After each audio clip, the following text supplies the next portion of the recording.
this puppet, he did it! Oh my gosh. 72 damage both times. Both times he left damage on the board.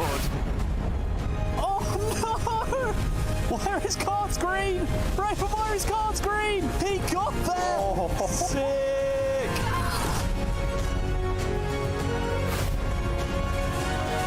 It's so powerful, all these rushes. I can't even believe the value he's got. Labby with a pop-off, well-deserved. He stays in for another series.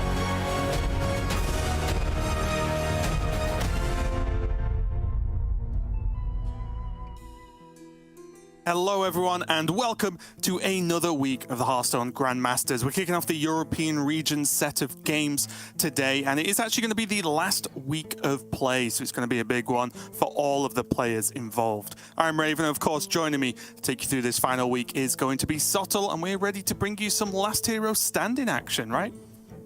We are indeed, and I think we both enjoyed this format quite a lot. We do tend to get excited when this rolls around. We dipped our toes in the water of Trio last week, but now we're going back to Last Hero Standing, which is kind of a legacy format in competitive Hearthstone. It's what we really kicked things off with in terms of competitive Hearthstone.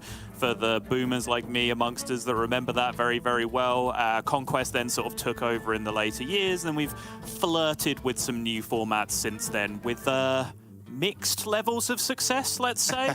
But Last Hero Standing is certainly a classic format. It mixes things up very nicely from what Conquest is. It can kind of be viewed as the inverse of Conquest in a lot of ways. And it does allow for more polarizing decks to be in your lineup, which is the biggest deal overall, I think. And as you can see here, of course, we are in that week 3, so it's another weekly tournament. All the players have already played through one initial set of matches in the group stage, and we will see the players fighting to get into top 8, which then carries on tomorrow. The big thing I do want to point out this week is that this is the final week of the sort of weekly tournament play that we're used to, but next week isn't going to be playoffs. It's actually the week after, because next week we have the next Masters Tour. We then get to see how everyone's going to do in that. So there is just a week's kind of break, even though there's going to be a broadcast of a big tournament, of course. It's just that week 4 of playoffs is actually the week after. So just bear that in mind if you're a bit confused as to why you've seen loads of players that weren't in Grandmasters this week on screen next week. It's because it's a Masters Tour. Just wanted to get that out of the way now, but that is a normal thing. We've kind of done it that way, where there's kind of been the mid-season Masters Tour through most seasons of Grandmasters. It's just a little bit weird this time around because it's a 4-week season, so it feels like we're just hitting the pause button to play a Masters Tour. But hey, more Hearthstone is more Hearthstone.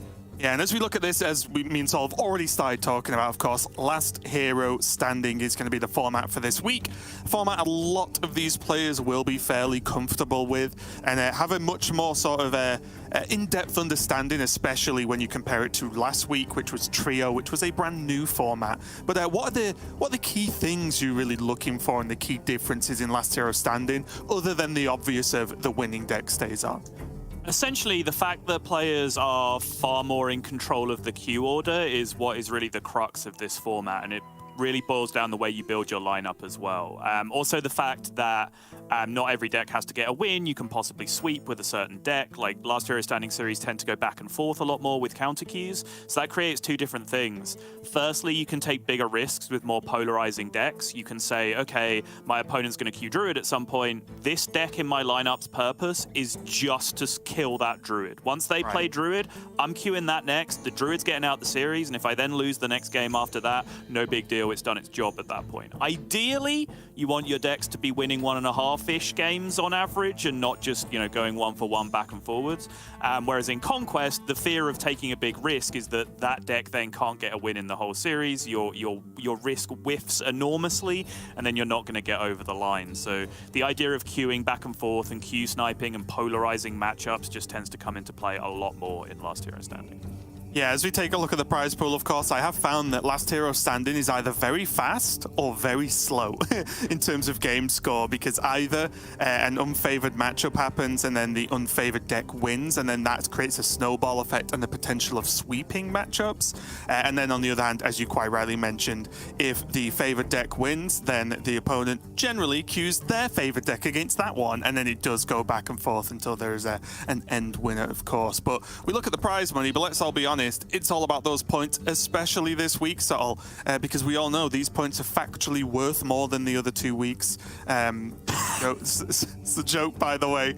They're the same amount of points, check the previous VODs. But we do have the ideas of what these players now have to achieve if they want that absolute, I would say, minimum of a top 8 spot, which pushes them into playoffs on that week 4.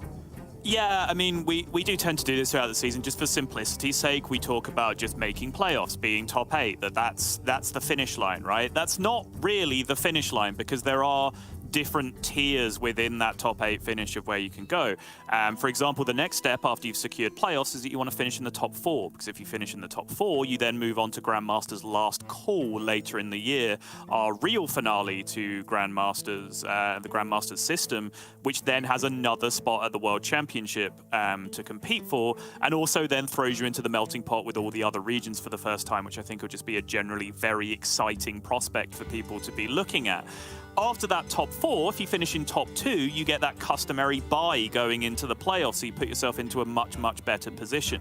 So if we look at someone like SuperFake, for example, who we've been singing the praises of all season, he's done basically all of that already. I believe he is almost locked up for top 2 at this point, 80%-ish to just be in the top 2. Blyze also in a very comfortable position. But even the people who are very secure to be in playoffs at this point, the likes of Fury, Bunny, Yala hanging around that 5-point mark, their job's not done because they'll want to be securing their spot in Masters Tour Last Call later in the year. They'll want to be fighting it out for potentially first or second alongside Yala or Blyze. Alongside SuperFake or Blyze, and then looking for those advantageous positions in the playoffs. So there's a lot to play for, but unfortunately, Raven, as is always sad to see, off stream, we have said goodbye to a few players this time around because Frenetic Floki Falcane hanging around there, Floki Falcane hanging around at the bottom there have said goodbye because Xblyzes being eliminated, Falcane being eliminated as well, not picking up any points this time around, saying goodbye, and then Viper only having a fractional chance now of making it through to the playoffs as well. Yeah, I do just want to say actually that like it's RDU's out, but I think Floki's still in with a chance because he's still in, right? Who did I say? Falcane, Xblyzes, and RDU are the correct 3 teams. So yes, there you go. I think you mentioned Floki. Okay. Yeah, and the big deal, just a quick point on Floki, I believe he 2-0'd out of his group. So if there's ever a moment to pull something out the bag, it's when he really needs to. Going into this week, he was on just 1 single point, but now 2-0'ing out, he's on now 3 total. And then obviously if he manages to win the whole thing, well, that changes everything potentially. But let's take a look at how those groups did end up playing out. Yala makes it out of groups 2-0. Got to be feeling fantastic as Grandmasters is starting to wind down to a close over the course of this year. Yala is just continuing to show that he might have just been the most dominant player in Grandmasters across the world, right? Just based on his sheer level of consistency and how many playoffs he's made over the years, how well his just overall performance has been season to season, year to year. It's been really impressive. He's been awesome, yeah. I mean, if there's someone to hold up as kind of the poster child of the Grandmasters system, I think Yala would be up there. He's a player that people sort of tangentially knew of before Grandmasters.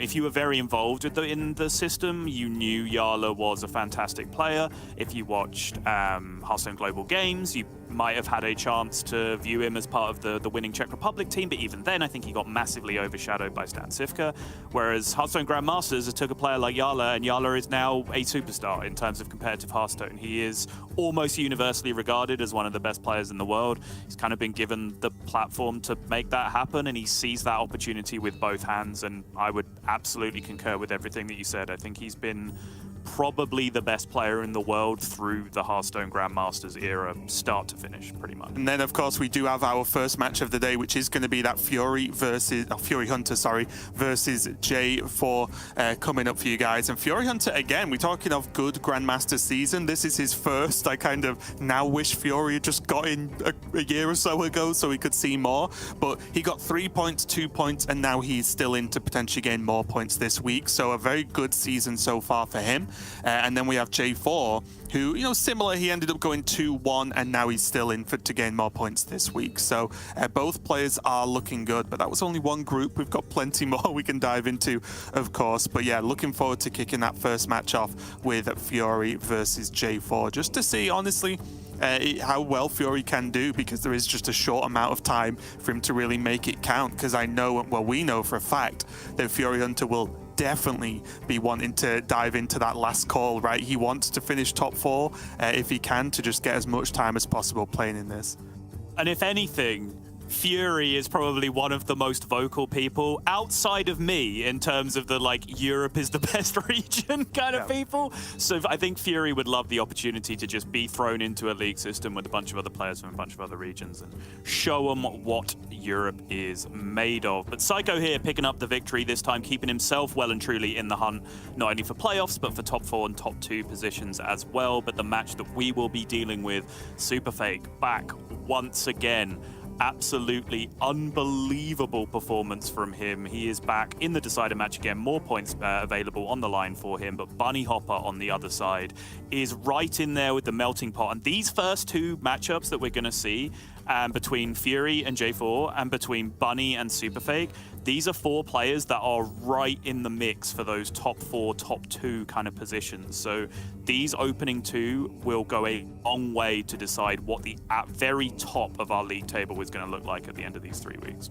Yeah, and a very quick story about SuperFake. I was in his stream the other day, and I was talking to him. I said, oh, you're going to bring something crazy for the last week? Because you're probably feeling pretty confident just based on how many points you had. He went, I won top 4. And I was like, oh, okay, yeah, fair enough. You know what? Okay, I appreciate that.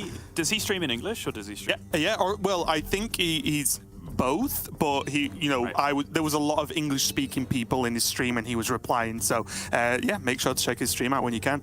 But yeah, moving on to Group C, Floki with that much-needed easy win out of the groups there, going 2-0, as now he's on a total of 3 points, I believe. So he will simply need to win more games of Hearthstone, right, this weekend to make anything really count. And then that decider match between Leta and xBlyzes.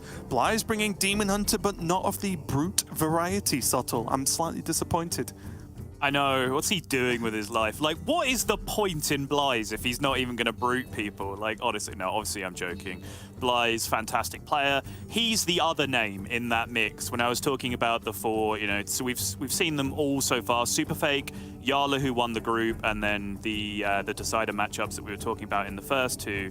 xBlyzes is then the other one who's up there fighting for 1, 2, 3, 4 positions. You know, there's 6 or so players battling it out realistically for those top 4 positions, and then a couple of real outside shots. But speaking of outside shots, amazingly, as we go down to this decider match, Gaby is an outside shot to even make playoffs at this point. An outside shot, a huge outside shot to be going through to Grandmasters last call later in the year.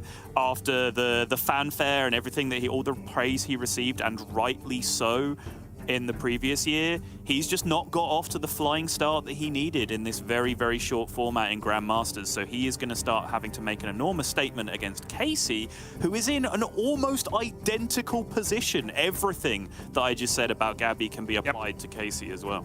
They're on identical points right now, right? I think it works out exactly the same over the course of these weeks. Just want to say final shout out, I guess, to Frenetic going 2-0 out the group. Really happy to see him have, or at least one good start to a week. I think he tweeted about the last week, maybe, where he was just saying, I'm sorry, you know, to his fans, because he's just had 2 really bad weeks. And the thing is, it happens. We know Frenetic is a very good player. There are not many players who can just forever just be good or win every week. Do you know what I mean? So I'm glad to see him actually have a good solid week there, starting off 2-0 out of his group, and maybe he can take it even further and start to get his name up there too. But for now, as I mentioned earlier on, our first match of the day is going to be Furyhunter versus J4 to kick it off, and 2 pretty different lineups, I would say, and different approaches to the lineups as well, with different bans coming out here, Sotom. Yeah, very different indeed. The buff paladin coming out from Furyhunter alongside Quest Rogue. I think that duo of decks is going to be an important talking point that we will get into a lot throughout the day and throughout the weekend. He's supporting that then with his Burn Shaman and, of course, the ever-present Druid of some variety, which more on later when we move over to J4.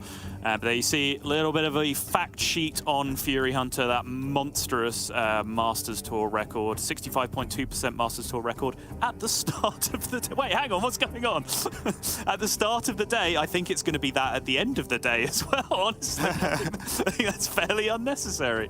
But you can see, most importantly there perhaps, the run against J4 specifically picking up a 3-2 victory over him, which generally I would say that, you know, last hero standing, the way lineups play out against each other, if you feel like you've beaten someone once and it wasn't just because you got, you know, unlucky in one unfavorable matchup and like broke serve and swung the series, I think last hero standing kind of gives you more confidence that you'll be able to do that again.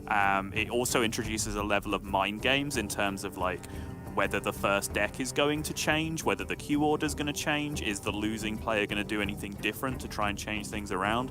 But I think that victory earlier will give Fury a ton of confidence. Yeah, it's just super interesting overall. I mean, we'll get to it when we see J4's lineups and picks, of course. But the whole, like, I before this deck lists were even submitted or anything like that, I was like, it's last hero standing. Surely you just ban Druid, right? You just have to, because to me, I feel like Druid's at the point where even its bad matchups aren't terrible. And if you try and like just say, oh, I'll just beat Druid with my lineup, it's no, you know, I'll be able to just beat that consistently for it not to be a problem.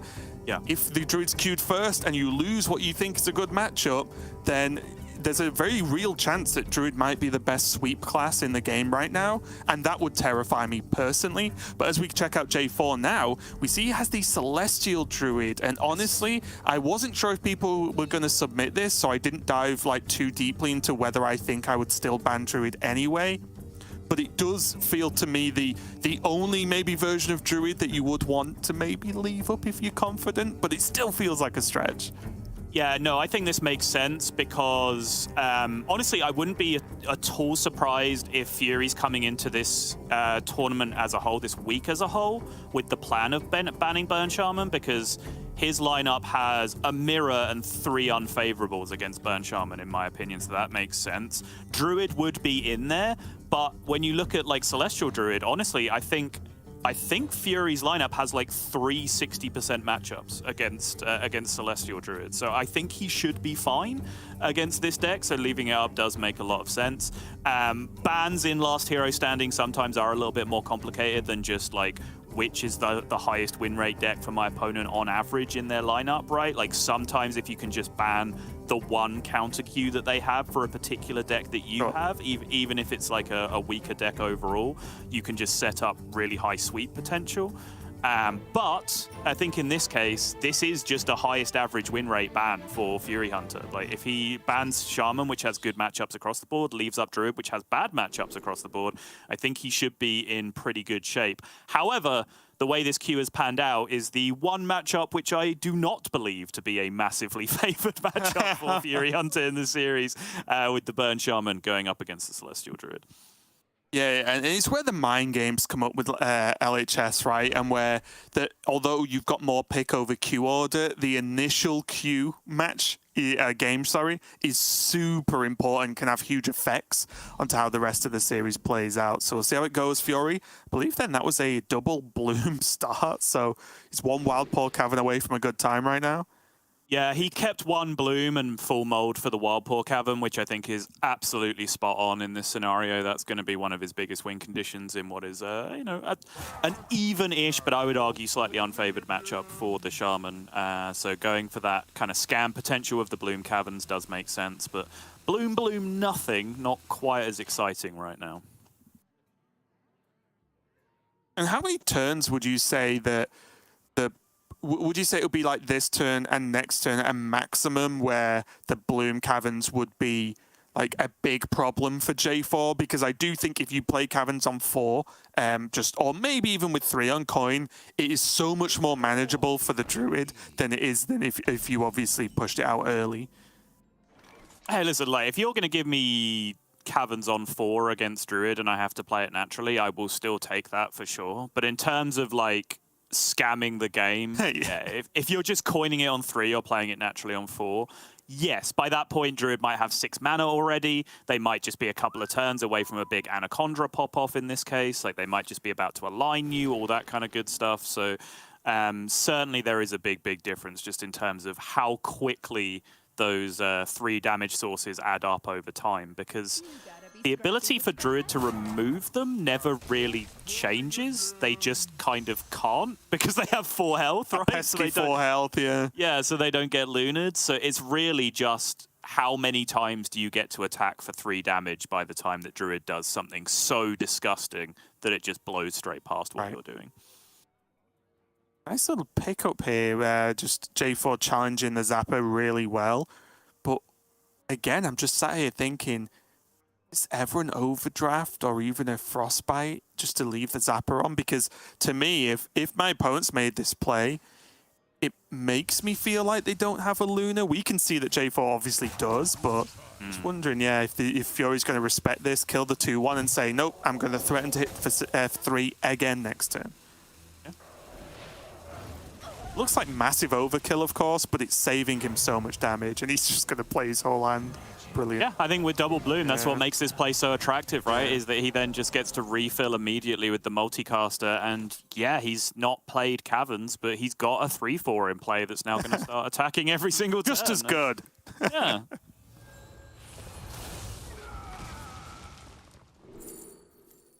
Oh. The guff. The goof has been found. And it has to be the pick, right? Like, there are very few worlds in which you don't pick up Guff at any opportunity at all in this deck, or in Druid full stop. Does have the Bloom for it next turn as well, which I think is very worth it. Even though it will be, like, arguably some extra mana, but it just means he can use his hero power with it as well. Yeah, absolutely agree.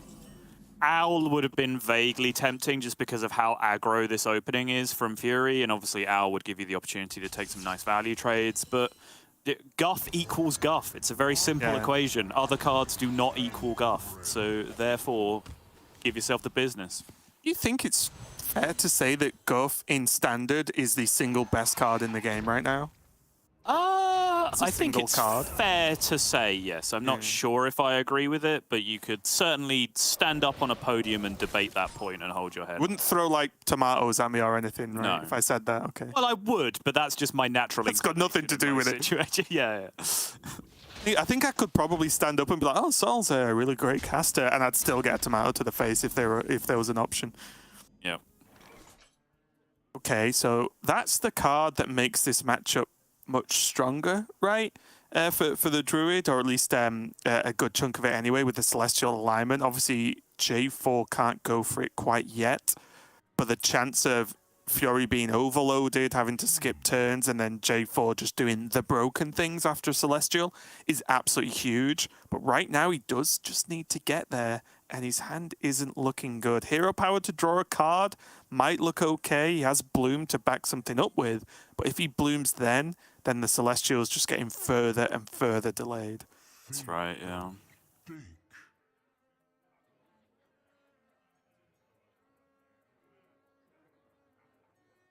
Also, as double ramp in that case, like hero power ramp, overgrowth ramp would be able to fit in. Just give yourself enough mana to actually play with the nourishes on the following turn. This is similar, I suppose. He's using the Bloom to actually try and get some value out of the nourishes now instead. This does make sense. This digs a turn faster, and digging is important because he just wants to find Anaconda ASAP, right? And then his entire deck just pops off from that point. So I do like it. Rory's going to have the option to double draw now. He got Brakan again, not really what he's after. I think he just needs a finisher at this point, right? More damage spells. Wind Chill number 2 going down. Gets to push minimum of 5. Has Lightning Bolt multicast.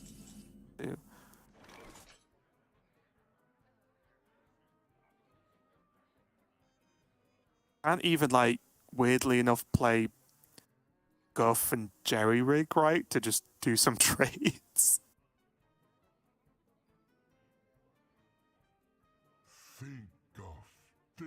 Wait, what? Smite and Jerry Rig? Sorry, Guff. Yeah, I've got that card on the mind now. I thought I'd Single explain best this already, card. Raven. Guff equals Guff. Other cards do not equal Guff. I couldn't have made it any more clear. You can't say anything to me about naming cards wrong, okay? So you just say words. Yeah, but that's, through choice. I know the name of the cards. No, I willfully choose to ignore them. Don't give me that rubbish. Okay. Yes, Smite, the other Tauren. It's just, I'm staring at, honestly, Son, there's just not a lot I can see. Like, Yeah. it's just not the right amount of mana to do anything here. Agreed. And even a draw from the Guff hero power, I don't even know what he could draw. Like another Luna and Hope, like Luna ramp and just Hope, would have been a good, decent draw, but that's it.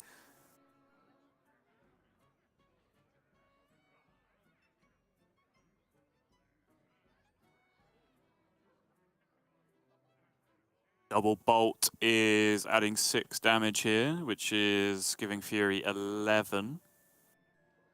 He did use double Bloom already. I'm just thinking about weird, like, multi-caster outs in Bloom Overdraft, yeah. Something weird like that, but he's already used double Bloom, so that's not going to be an option here. So it's probably just going to be Slam the Big Boy. This makes sense. Because of that, it just looks right. Now, yes, the other 2 minions are frozen, but there's a 7/7, and Fury needs to find just any extra damage to connect.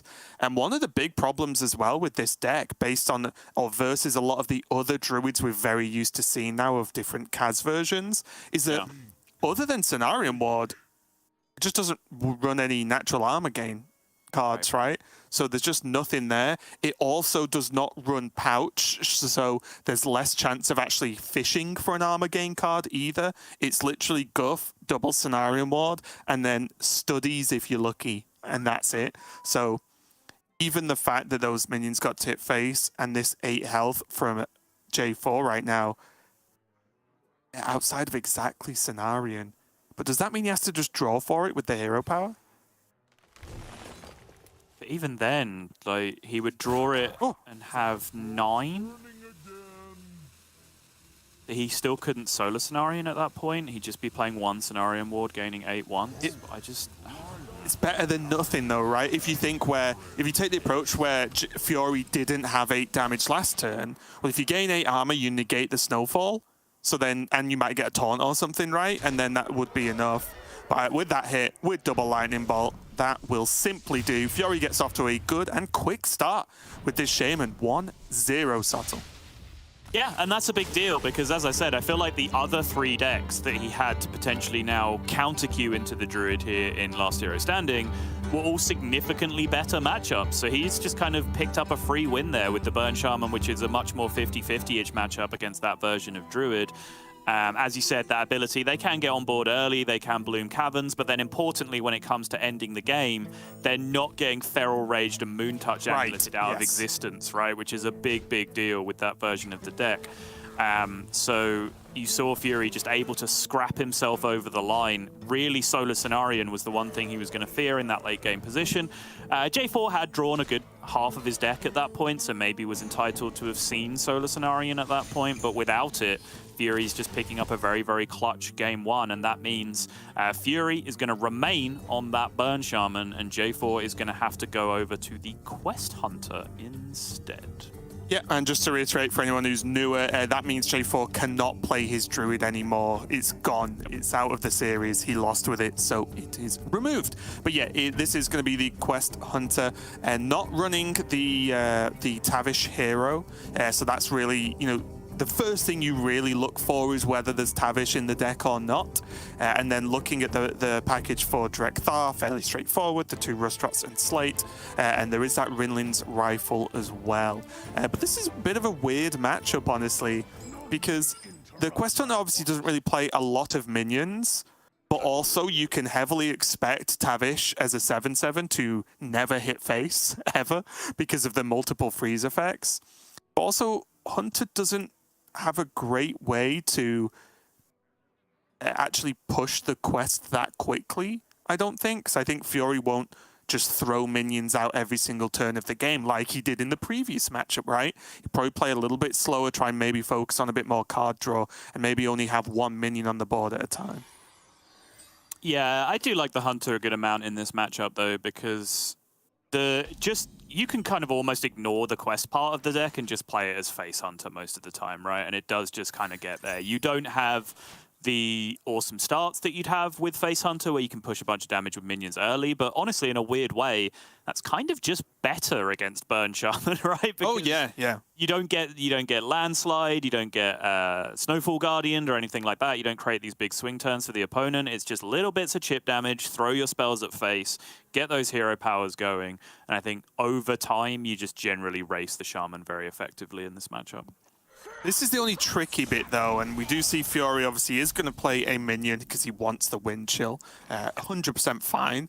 But the tricky part is if you have a hand where it's like bowler shots and like overwhelm and things like that, right? Which are a little bit more awkward to pull off. And it's not like progressing your quest is key, but if your hand is full of cards that don't go face, then you do need to progress your quest. So it does get a little bit tricky. J4 is going to go fishing right now. Does release double carrion studies as well in this list, which is pretty interesting as well. Not super standard as far as I'm aware. It is, yeah, and it's probably a last hero standing adaptation to kind of give himself a little bit of extra stability in a few matchups that he wants to. Maybe we're looking at like Control Warrior counter Q thoughts, something like that. Just being able to get extra sticky minions to go alongside just the repeated damage that generally does tend to already get the job done for Quest Hunter in those matchups. But you know, again, last hero standing allows you to do those kind of things. Design your decks as specific Q snipe decks. For particular plans that you're trying to put together for your opponent. He picks it up here against the Shaman, though, which I do find interesting. It is, isn't it? Because, again, like, I just never want to play minions against Shaman, so it's kind of awkward, but I mentioned that playing minions can be tough against the Shaman because you give them more options. But I also said last week, if you have Drekthar on curve, you play Drekthar on curve. There was a minion I did forget to mention, of course, which is that Thalnos, which has like the double benefit of it gets pulled by Drekthar, of course, but it draws a card and it's spell damage for extra just damage to face. So again, another good minion you can chuck into this Hunter list. As Furyhunter plays his 30th wind chill Yeah. on turn 4.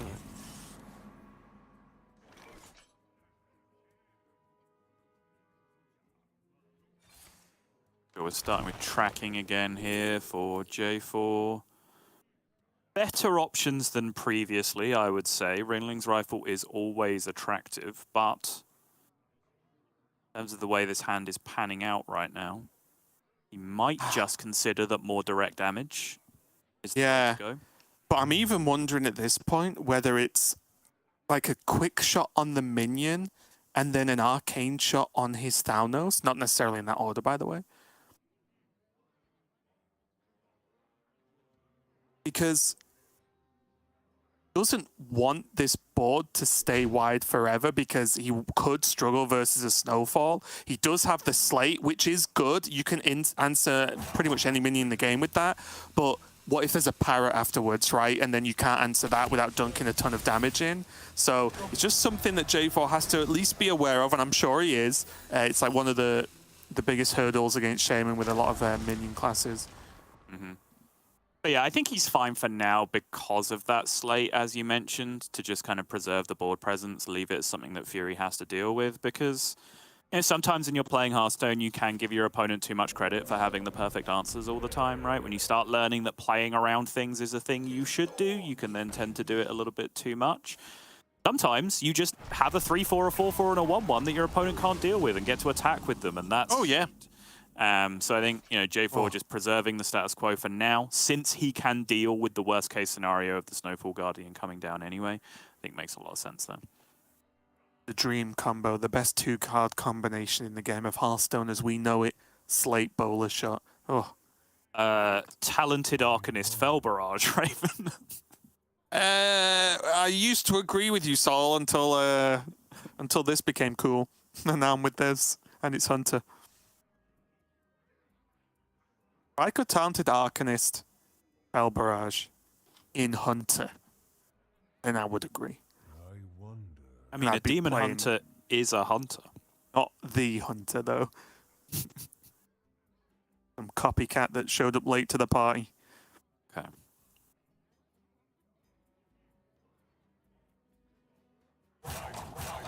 Oh, is he going to do it? Okay.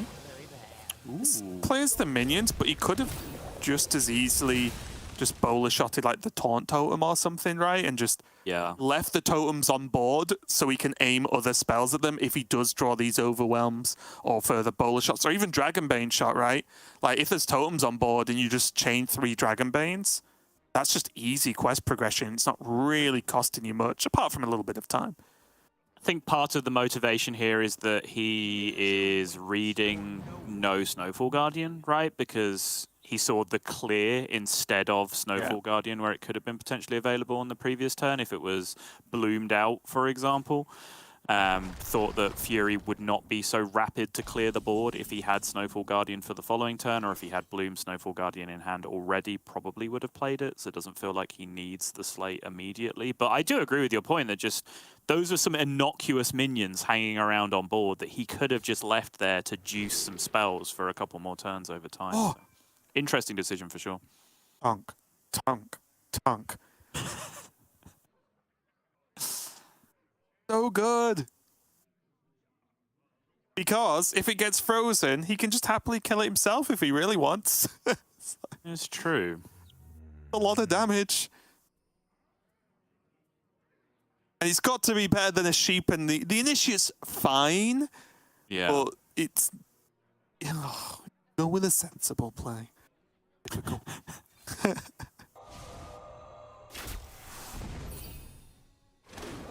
That's a slate clearing up. That is already the most Professor Slate value that I have seen in a single game.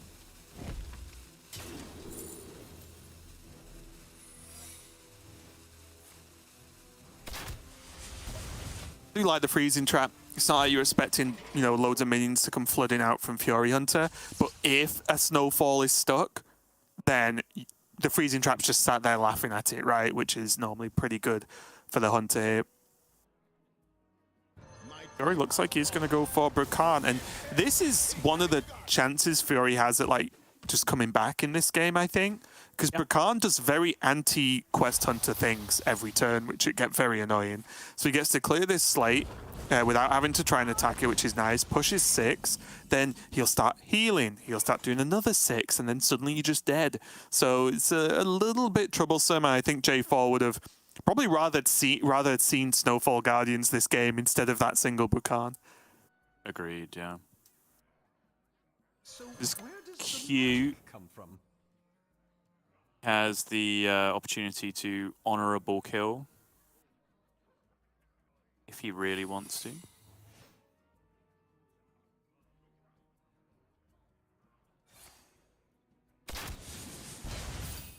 Set up the card draw instead.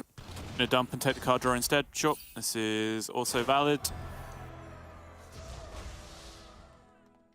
Finds himself a Tavish, and now he is at the very least off to the races. He will want to be dodging those heals and 6 damages from the opponent that Raven was just talking about. He has done it for 1 turn at least, because that is the 2 damage AoE on the other side currently.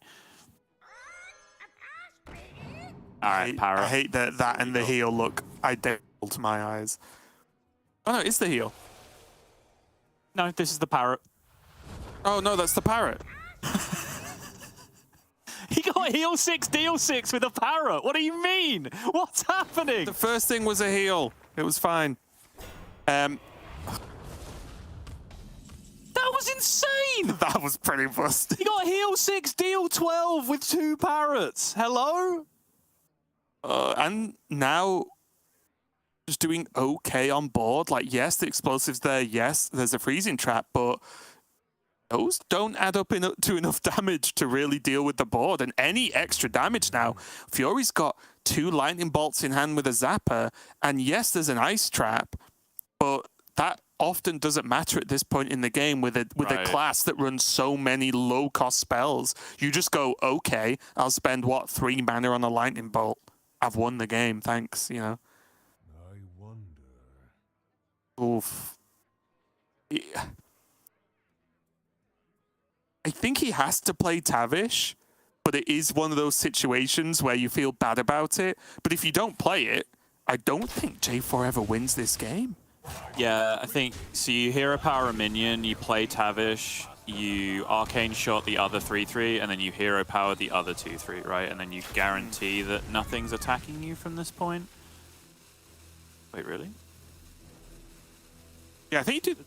Why don't you shoot the 2/3? Oh, no. He needs to kill the parrot because if there's a freezing trap first, the parrot gets bounced and then Fury just does it again. Okay. Yeah, he did freezing trap first. Okay, if that was the order, then yes, that absolutely makes sense. Catch. The explosive is there because it was Quest, remember, where there was like a weird gap. Right. Which I think is why the graphics looks less different than what you'd be used to. And he'd also just put it into a minion, right, potentially as well. Bolt. Oh, he's got overdraft. I didn't even see. Yep. I was too busy looking at, how would you do the trades here if we could go back in time? Doesn't matter. That's all the damage Fury could want. That's all the damage he needs. And that means he's going to go 2-0. And look at Fury. He's just pumped. Like, he really wants this, right? You could tell.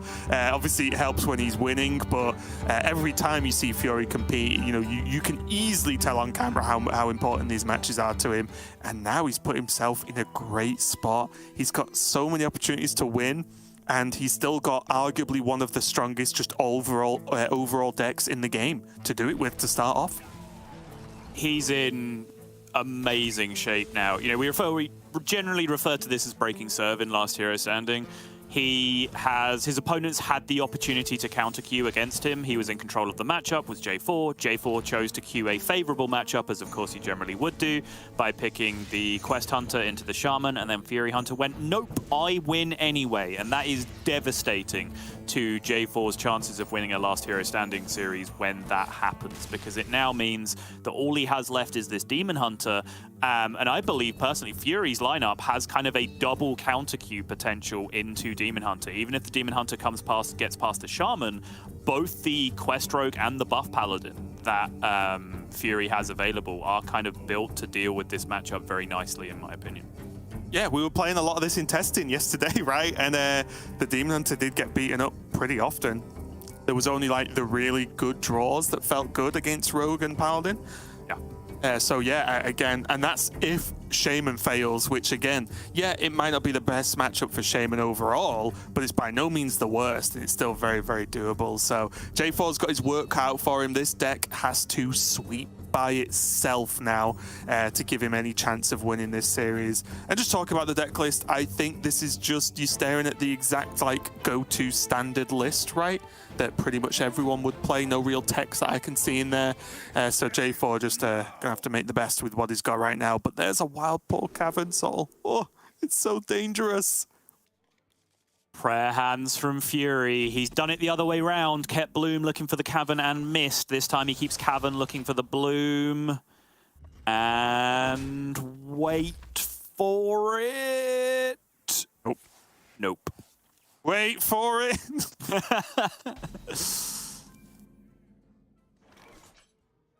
Yeah, even Bloom on 3, it's still okay. It's not terrible, but the fact you get to freeze the Demon Hunter, probably at some point, maybe not the first one will freeze, but probably the second, is very, very powerful indeed. J4 now knows almost for a fact what is happening to him next turn. His opponent kept a card. That card is now on the far left of the hand, and he has passed on 1, hero powered on 2, essentially. So I think J4 will be incredibly confident that he is about to get coin caverned this turn. That is an immense problem, as Raven was just talking about, because it means 3 consecutive turns, your opponent has the opportunity to freeze your face. And your deck is very AoE focused when it comes to removing minions. So having them appear one by one and then limit your entire game plan by freezing the hero is such a huge problem, because to clear them, you have to be able to attack or use one of your incredibly valuable AoE spells most of the time. So it's such a difficult puzzle to solve from the Demon Hunter side when these stags start coming out one by one like this. And the problem is, you might think, I'm a genius. All I'll do is wait for them all to spawn and use one AoE. And yes, okay, I agree, that is a plan. But then you realize you've taken 1 million damage, and then your opponent just lightning bolts you twice and you're dead when you want to AoE. So it really is that problem that is just, there's not a good solution for it. The best solution is your opponent doesn't have it. But yeah, this series was looking hard enough, but the fact that J4 is already facing down one stag, and also as a side thing, like Furyhunter got that taunt totem, which just adds to the frustrations, right? Because at least if, like, let's just pretend J4's there was no taunt totem and J4 had Aldraki and Fury or something, then he could have at least killed the first stag. Oh, it's so brutal, and you're so right as well, because normally the play pattern in this matchup when Caverns comes down is you kill the first stag with weapon plus Chaos Strike or Fury plus Hero Power or something like that. Then you let the second and third one stack up, and then you catch that in some AoE. That's general. Oh, it's so busted. It's so busted. That's generally the pattern you go through, but that taunt totem limited that as well. And then on top of that, just to finalize the frustration, J4 had one of those incredibly annoying one step away from quest completion Demon Hunter turns where the card draw just didn't line up. And then, as if that wasn't enough, Cheaty snowballed right there, dead center. Dr. Cheaty. The funny thing was as well, my brain initially went to, you can't wind chill his own minion now. That's kind of annoying. And then as soon as the attack went in, I went, oh yeah, it just deals way more damage. Never mind, that's probably fine. He's just summoning a 6/4 every turn now. Yeah. And quite rightly so here, J4 said, no, enough is enough. You can have my AoE, because if he doesn't, he's Omega dead. But little did he know, he's just given Furyhunter the license to wind chill to his heart's content. That's right. If we learned anything from the previous game, is that there is a lot of room in Fury's heart for wind chills. He enjoys it quite a lot, it seems. Again, that Taunto. Oh my. Sometimes a Hearthstone series is just cursed. Yes. For one of the players. Oh, sometimes a Hearthstone series is cursed for both of the players. That definitely happens too. I think that's normally the series is cursed for both of the casters. Is more common. Okay. Again, I guess he could Aldraki Immolation and save the. Okay, he wants to glide. Fine. Yeah. I was looking at whether he could save the Arcanist, but when he gets Fell Scream. So then he still clears the board, heals a little bit. Obviously he gets frozen for a turn, but then he has Arcanist Fell Scream for a potential bigger heal later. And that's the face from J4. The face of, I have not enjoyed these 3 games of Hearthstone up until this point. It's been Bloom Brew Khan, it's been Wildpaw Cavern every game. Even the parrots rolling damage, the cheaty snowballed, the draw order now on the Demon Hunter just not really doing fast quest completion. Like, he has a lot of legitimate grievances with the way this game has, the series has gone so far. And that is not to take anything away from Furyhunter, who I think has executed some good pan-outs extremely well. And the problem here is, from our vision of seeing both hands, J4 might think, oh, he's setting this up, glide, let's go. Fine, but we could see it probably improves Furyhunter's hand in terms of actually winning the game, right? Because he's not used any burn yet. So if all these cards go away, yes, he gets less cards back, but he might well just start drawing into the burn section of his deck. That another Cavern? Oh my. Cavern, Wind Chill, Multicaster, and Primordial. Okay. Seems alright, doesn't it? Look at him! Honestly, Like, straight up, just whatever you're watching this in, just minimize to the point where you can only see the two players, and you will still get a very, very good story of how this game is going, because everything is coming up Millhouse for Furyhunter now. Yeah, now he's got both options, right? If he wants to just slam a wild paw, depending on what he draws, of course, fine.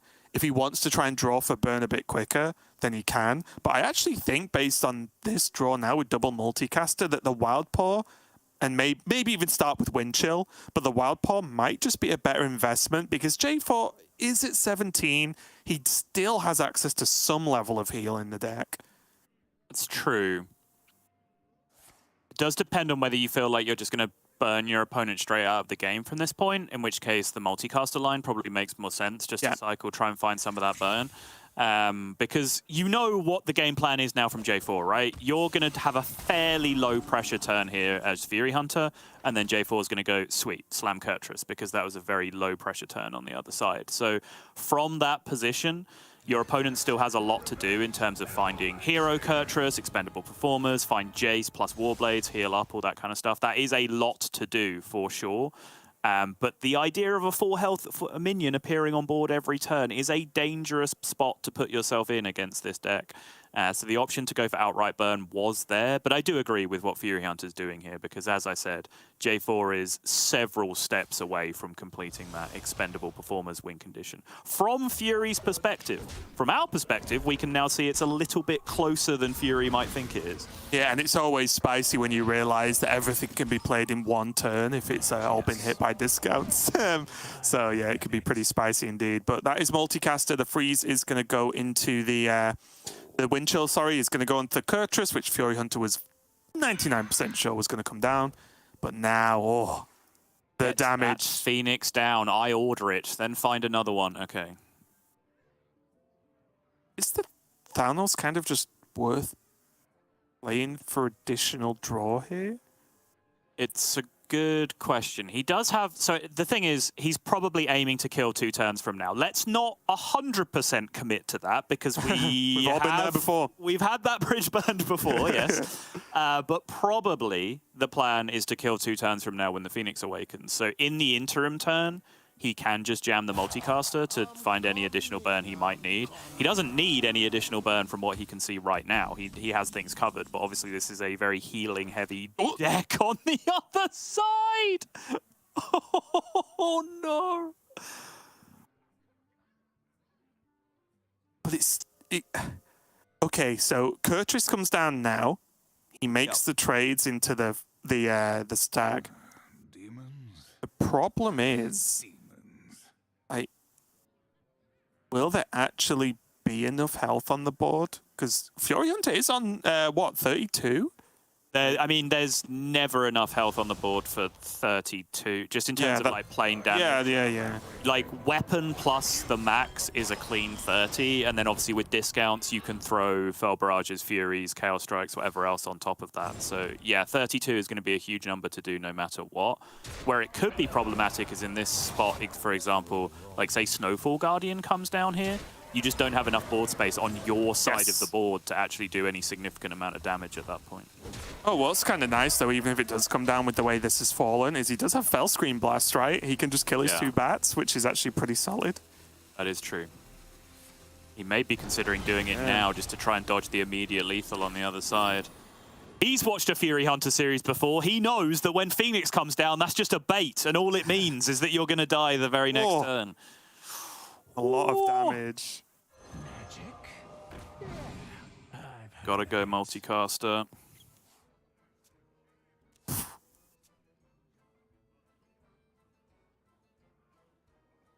Does he just stop because he has 1 million damage in hand now?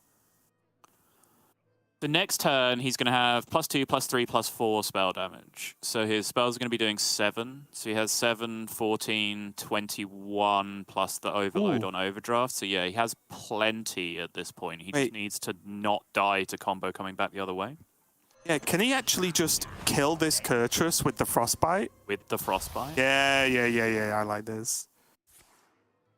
Oh, hero powers first. Okay, I didn't see the hero power animation going through. I thought he'd done it the wrong way around there for a second, but this does make sense.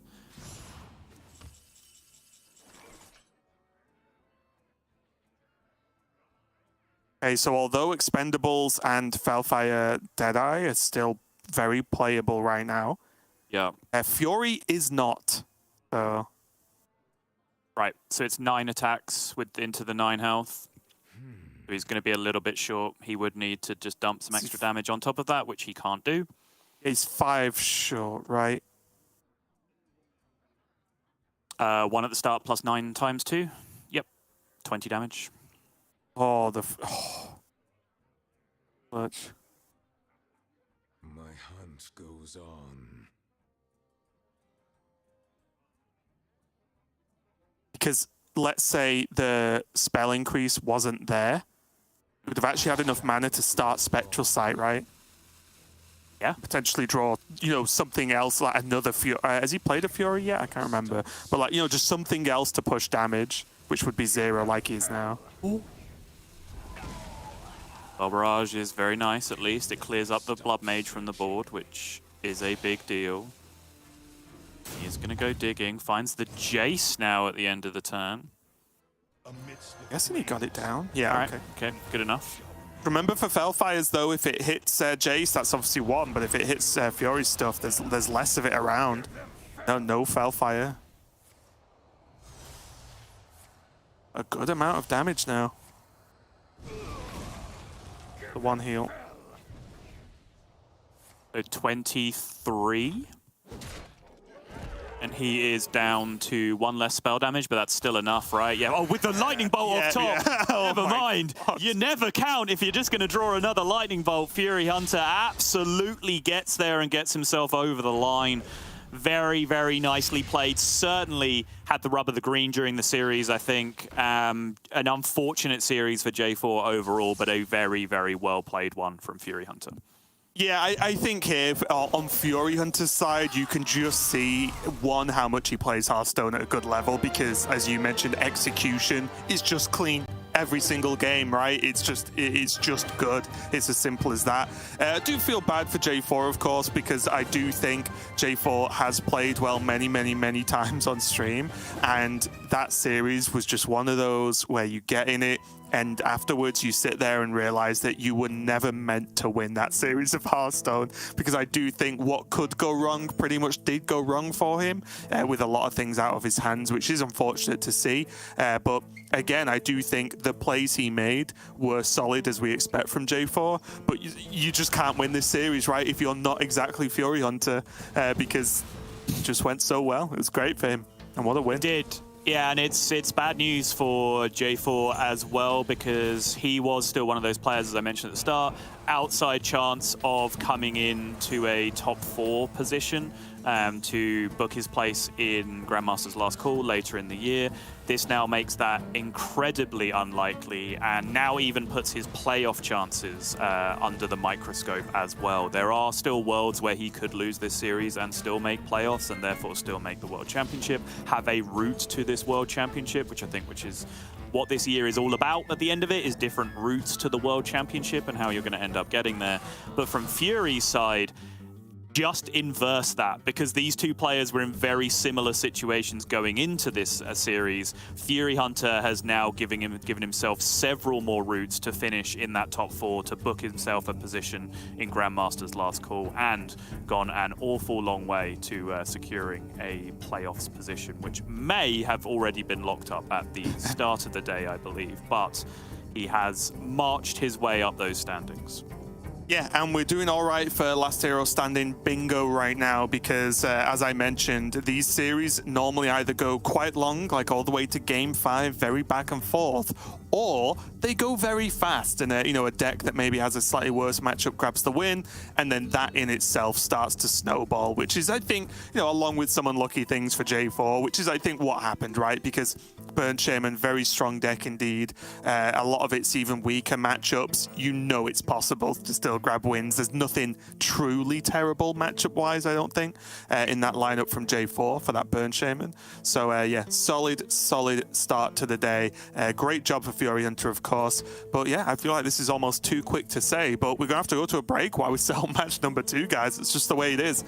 We have SuperFake versus Bunnyhoppor, one of our new GMs who's been doing extremely well so far this season, going up against one of our oldest GMs, Bunnyhoppor, to see who can fight through and make it that top 8 tomorrow. So don't go anywhere, and we'll be right back.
Welcome back, everyone. We are ready to dive into our second match of the day. It's going to be Bunnyhoppor versus SuperFake.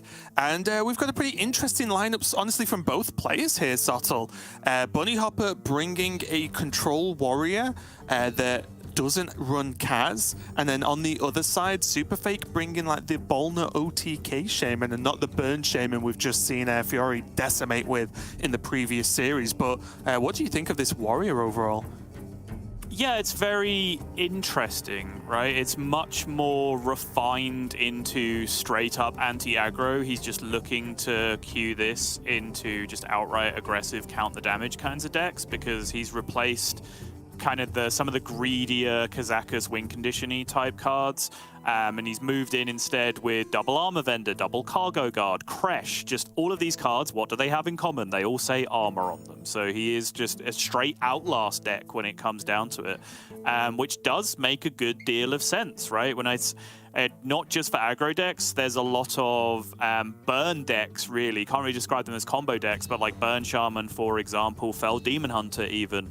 These decks that just count to a certain number, and if you can survive that number, you're just kind of done. You just beat their whole deck at that point. So I think that's probably some of what Bunny has had in mind when he has gone with this warrior. And interestingly, in response, a Burn Shaman is taken out and replaced with a Bolner Shaman, which does not really have an upper limit on the amount of damage that they can do in a single turn when they get all things together. So just an interesting dynamic that has come together, I would imagine, somewhat by accident between these two players in this matchup.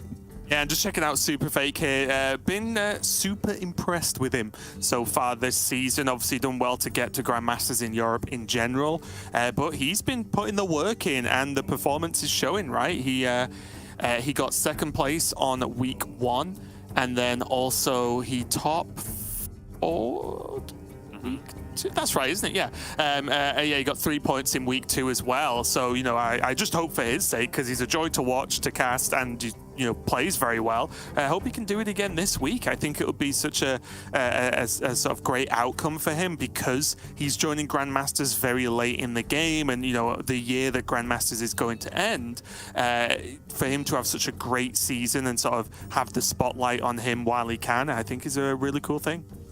Yeah, I mean, the great thing for him already is that we'll see him in Grandmaster's last call at this point. He's already locked that up, so he's going to have another opportunity later in the year to prove what an absolute top player he is, potentially have another bite at the cherry of making it to the World Championship. But it has been an amazing debut season for him so far. As you mentioned, that incredible record in his first couple of weeks of performances. Imagine, Raven, if you will, doing that and still being the worst player in your prep group. Well, yeah. Okay, that is pretty funny, actually. I just thought about it. I was like, what's he? No, yeah, that's actually true. Okay, fair enough. His opponent on the other side, of course, is the Bunnyhoppor himself. I believe it was his birthday yesterday, I think. That's right, I think, yeah. So he's playing for his birthday. Didn't 2-0 out of groups, but has a chance to make it out of groups today. So before we get started, obviously, happy birthday for yesterday, Bunnyhoppor. But here we do have him with this, again, interesting lineup, right? He has the Fell Demon Hunter, the Quest Hunter that I believe has actually been banned away. And then the Casie Druid. But most importantly, the question for me is this Control Warrior good enough? Which the answer may be yes, but is running into SuperFake specifically a big problem? Because Bunnyhoppor, I believe, has still chosen to go for the Druid ban from SuperFake. So SuperFake does still have access to that Shaman. Yeah, it's going to be an interesting one for sure. Bunny and SuperFake dodged each other up to this point. It's not like this was one of the opening matchups, and this is a rematch that you sometimes see in groups, so we don't have that to fall back on either as to how this will pan out. Certainly, I do like the idea behind the Control Warrior. You know, Bunny and I clashed heads a little bit yesterday over, last week over his lineup, which you'll be glad to hear did also continue on Discord after the fact as well. I have no doubt. I have no doubt. I did kind of lose the high ground a little bit when the same lineup then also won America's a few hours later. So I guess I'll hold the L on that one, because America's the land of results-oriented thinking, of course. I'm calling you Anakin. This time around, I was supposed to bring balance to the broadcast, not destroy it. But this time around, I do like what he's done. I think the Control Warrior makes a lot of sense. It's a very last hero standing-y build of Control Warrior. Hyper refined to do the thing he wants it to do. And then if it loses after that, who cares? Not too worried about it. Just make sure that there is a particular deck that I need to deal with. I have this Control Warrior to come out and do it. But SuperFake might have just borrowed one level deeper into the game of meta reads here with that Bolner OTK Shaman instead. We'll see. Very, very interesting series ahead of us. And I imagine the actual plan for a deck, just to explain a bit more about just Last Hero Standing, I imagine the plan really for that deck is Bunnyhoppor hopes he never even has to play it, because he'll probably just queue, you know, the Demon Hunter or the Druid or the Hunter first. Yeah. And then, unless he's against a, you know, quad aggro lineup that he might run into at some point, then he can start with the Warrior maybe. But the plan is it's there if needed, but you can win series in Last Hero Standing without winning with all your decks. So I imagine that Warrior is definitely that pocket pick that he, you know, in a perfect world probably wouldn't even ever have to play. Going to get into it right now, though. SuperFake going to be on the top on that Shaman and Bunnyhoppor on the Demon Hunter.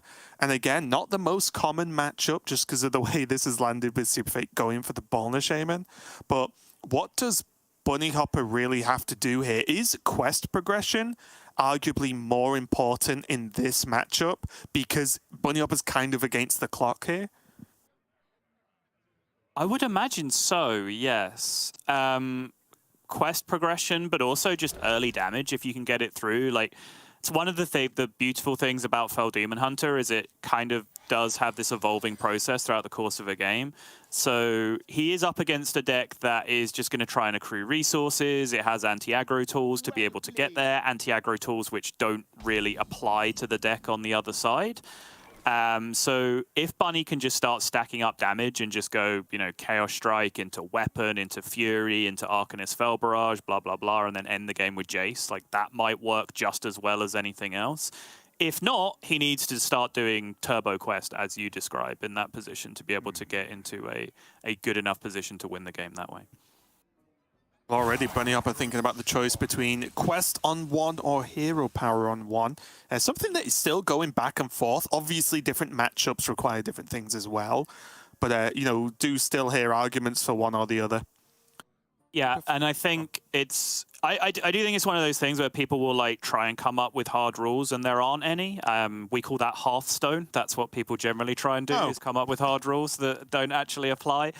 But, you know, there are a lot of general rules. Like, generally, hero powering on one is considered good. However, on the coin, having played the quest already opens you up to certain top decks, like Spectral Sight and Need for Greed. However, if you're then sat with a hand that already has a Studies in it, for example, it's then often a good idea to just use the Studies on one instead of the quest on one, because then the Outcast card moves further to the left-hand side. What if you have a card that you just want to play on two, like Chaos Strike, for example? All of these things can potentially come into play. This is the scenario where, having played quest on one, now allowed him to top deck Spectral Sight, and he can go top deck Spectral Sight, coin tradable, and complete the quest on turn two, which is awesome. And here was me blindly hero powering on one, passing, maybe even hero powering on two, and then not doing the quest, just pushing it a little bit further. Who knows? There is one general rule that applies in Hearthstone. Raven is dumb. That's the one that you can live by. I'm okay to be the exception. It makes me special. Yes. There are no hard rules in Hearthstone, except the rules about Raven. See? I was always told I was exceptional. Yeah, that's not what we meant. No, sorry. Nature waits for no one but me. SuperFake just taking his time and drawing some cards, but now he does have Wild Paw, and the universal rule of Shaman, regardless of which version you play right now, Wild Paw is good. Play it. Like, even though it's late, and by late I mean on curve, it's still going to cause problems, right? Even if you play it turn 4, even if you play it later in the game, it's still something that a Demon Hunter does not particularly want to deal with. Yeah, very true. Now with no attacks being pushed yet, unless I blinked and missed something from Bunny, imagine you'll really want to start getting attacks in with this 5-mana Kurtrus and like this glide kind of not really being relevant at the moment. Yeah. I think so too. Attacks over the next couple of turns and then at least potentially have that Kurtrus coming down. The problem with that is that you are correct. That is the first attack for Bunny so far this game, which means if he now attacks again next turn and then curves into Kurtrus, he's dealing with 3 attack bats, which will not deal with, for example, Wild Paw Cavern minions on the other side, which is a big old problem because that's what you'd really like them to be doing in that position. Yeah, and his hand is so like melee heavy that even now, this first one, he won't want to get frozen, but he has limited ways of killing this without attacking it. So again, I think if it wasn't exactly Wild Paw, the Eldrazi Warblades would have actually been really nice, right? Because then they're equipped for next turn, so you can get an attack and then still play the Kurtrus for the higher attack rush minions. Demons.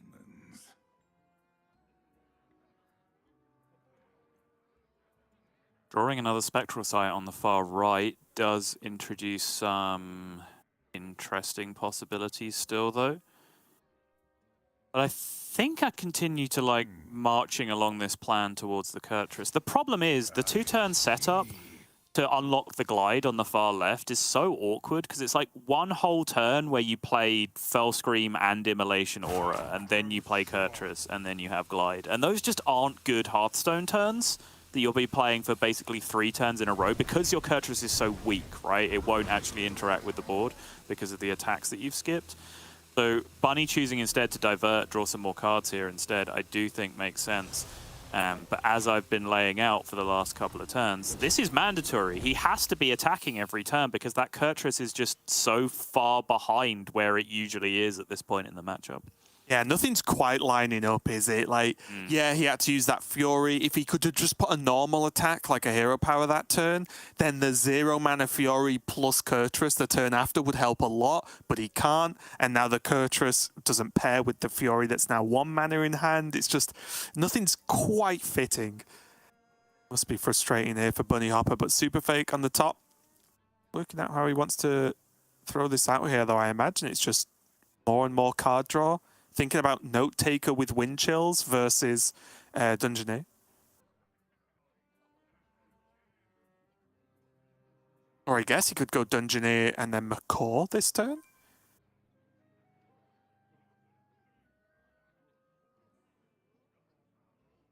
I'm coming. Is close. Dungeoneer has to come down one way or the other, so you probably start with that, see what happens, which he does. Does not give himself a lot of opportunity to react. Alright, just going to tempo out the Note Taker from here. I also wonder if... it's really tricky to work out here, but... it was also unlikely that Bunny could draw anything else that would give him a free attack this turn, right? To play Kurtrus in the same turn. So he did have a chance at holding that 0-mana Fury, right? Yeah, if he'd have left himself mana previously, because obviously he did other stuff which left him with 0 mana at the end of the turn and then just chose to throw the Fury in just to make sure he was attacking that turn. But you want to argue that he could have just hero powered or Chaos Striked or done something else, because then that would allow him to go 0-mana Fury plus Kurtrus in the same turn this turn. Yeah, that's definitely valid, but it's, you know, it would involve an entirely different turn from Bunnyhoppor. Oh, yeah. So I think what I was more meaning was the Fury would be rank 2 this turn. Yeah. So it wouldn't increase the amount of... He'd still do the same turn last turn. It's just he would have a stronger Fury, which is then in the bank for Jace. But obviously... but obviously, using the Fury last turn made it was, I think, clearly a setup to say, I don't have to play Kurtrus this next turn, right? And I can still build it up more.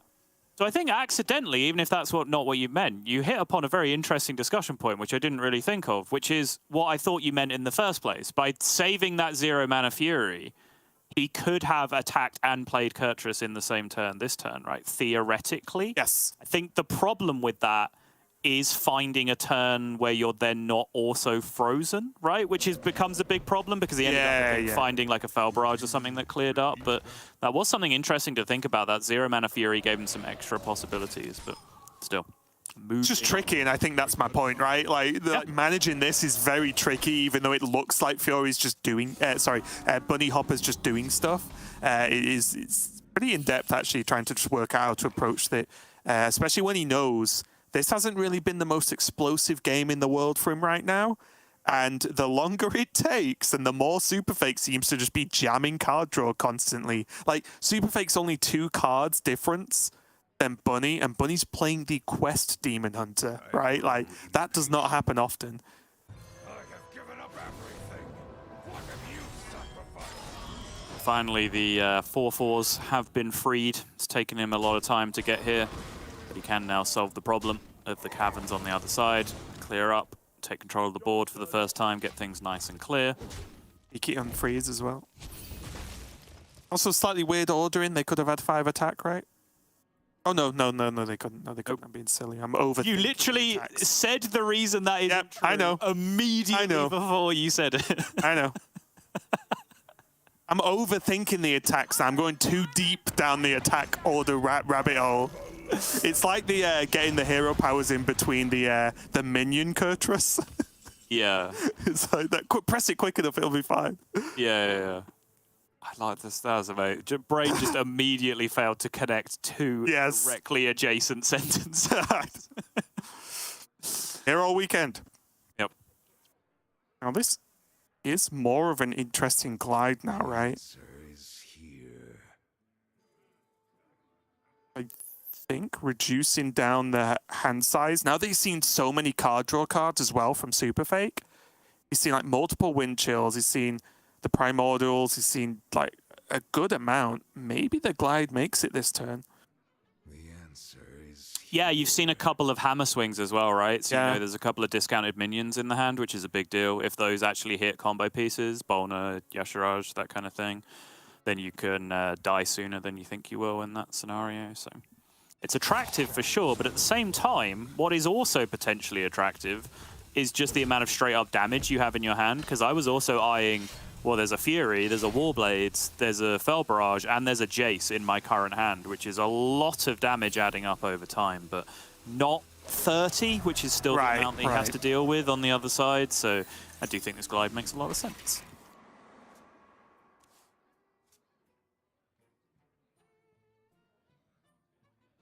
Oh. Honestly, though, even though we can see it could potentially be very strong, I can't really just look away from like the Gavel potentially and just another Guardian. Because the quest completion has not happened, right? There was just a glide. The glide would have to be insane for you to die, right? In this turn. So I really like this a lot. I like the Snowfall Guardian.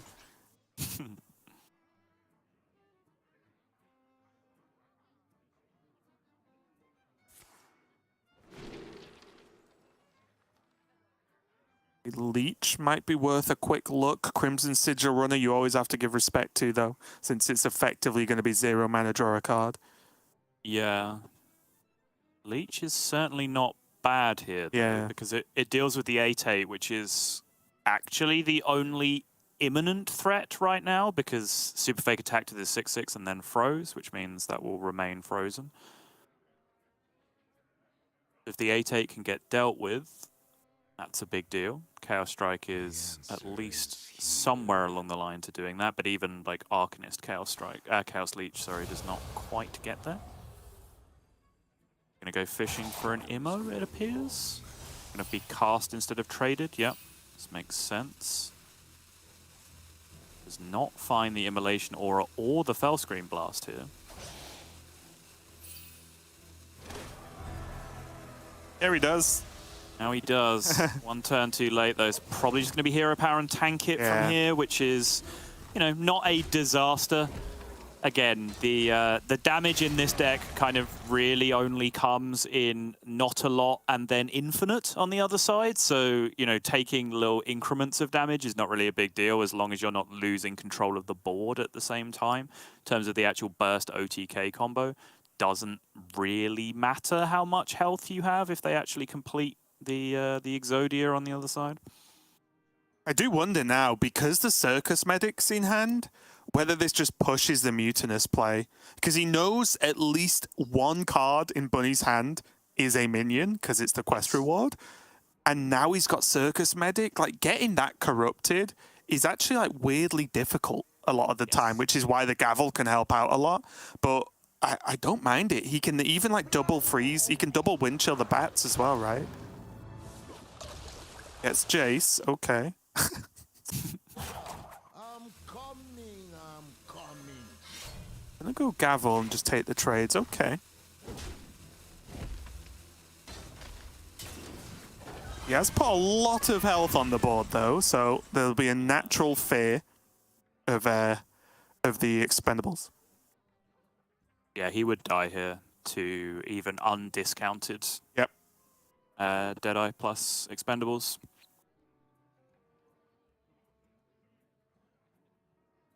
It's one of the reasons I was looking at just if you just double wind chill them, then you make Bunny work harder, right, to get that kill. True.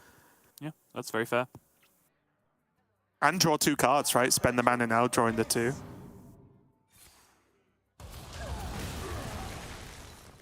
Big damage coming out of Bunny for this clear. Looks like he's going to have to face tank this Mutinous though. But SuperFake's probably happy with this turn, weirdly enough, because now he's not under threat of dying from that combo. Yes. Same deal as I mentioned last turn. Like, these face tanks don't matter an enormous amount from Bunny. The reason they matter is because it's damage that's not going face, and since he just lost his Jace, he's in big trouble just in terms of winning the race at this point, because the expendables from this point probably aren't going to find full value on the board. Snowfalls have been played, Mutinous have been played. That's the big health pools on the other side that are going to come down. The next time a significant amount of minions get played might just be the time where Bunnyhoppor dies. Like, yeah, Circus Medic will get played one at a time, but that's not going to be enough health on the boards to actually kill him at this point. So I actually just like wind chill again and just play the medic or something, depending on what's drawn. Because I think Brakan, although obviously a good card, doesn't actually really progress SuperFake in this matchup right now, especially with him eating the Jace. Go for it though. It was for the taunts, huh? Again, I was wondering whether that was just like damage heal sort of thing. I think this makes sense. Makes it very hard for Bunny to chip away with small amounts of damage, right? Which is what he would need to do.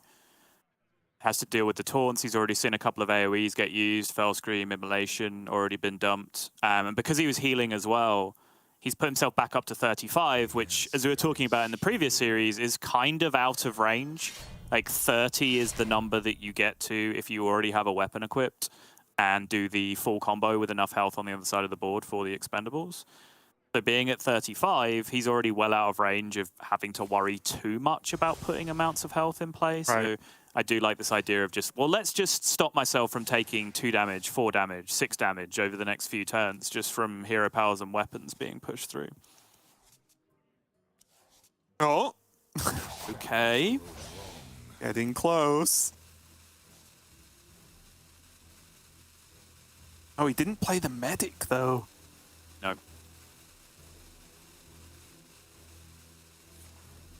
Fell Scream, Fell Barrage, Damage Face. Okay, but he's like, I've got a plan.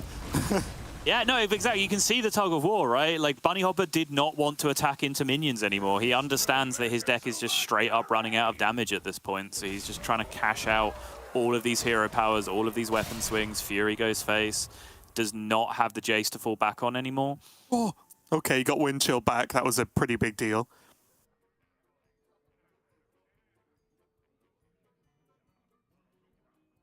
Does Talon now draw a focus? Let me try. Both Snowfalls have been used. Mutinous has been used.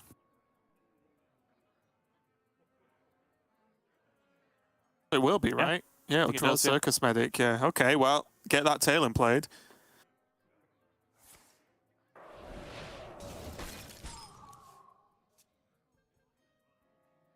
Volna's back again. Most likely the Lightning Bloom will need to be held now this game because there is, of course, one more Gavel discount that we can look at, but all of his discounts have been glided away so far this game.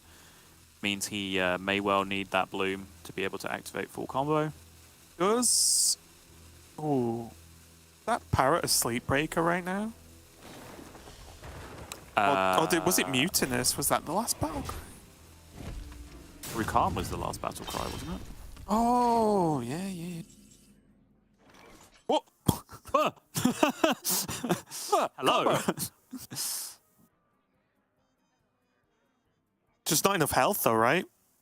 No. But does he ever... He's seen 2 Snowfall. Does he just... The answer is Anyway? Because he can still... he can actually get away with it because there's already a minion on board. So Bunnyhoppor doesn't have to kill 7. He only has to kill 6. Mm-hmm. So he can do it and resummon. I don't mind it. He hasn't seen a dunk tank, but I actually think he would have seen a dunk tank if there was one in hand from SuperFake by now.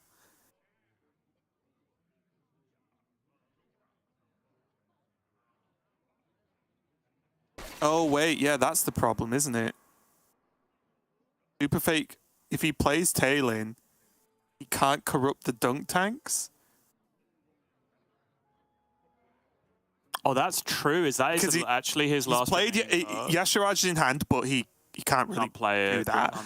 Brakar Mutinous 2 Snowfall. Yeah, you're absolutely right. Oh. So he can't play Talon to draw the Circus Medic, so he has to naturally draw a Circus Medic and a Dunk Tank this game, or draw a Dunk Tank first, at which point he can then play the Talon, corrupt the Dunk Tank, and draw the Circus Medic.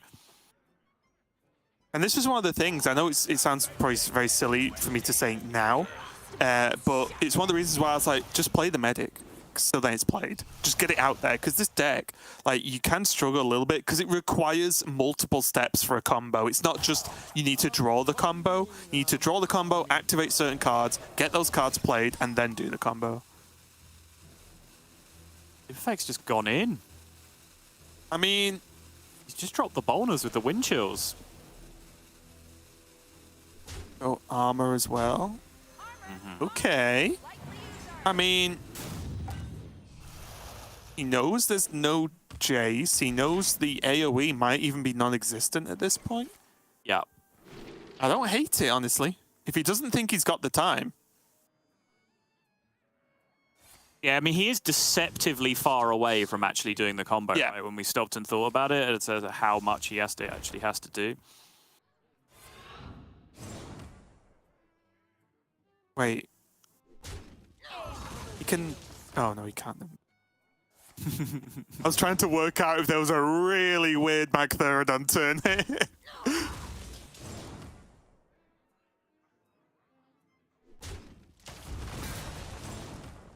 Somehow finds the way to get like 9 more and get another 12-12 on board as well.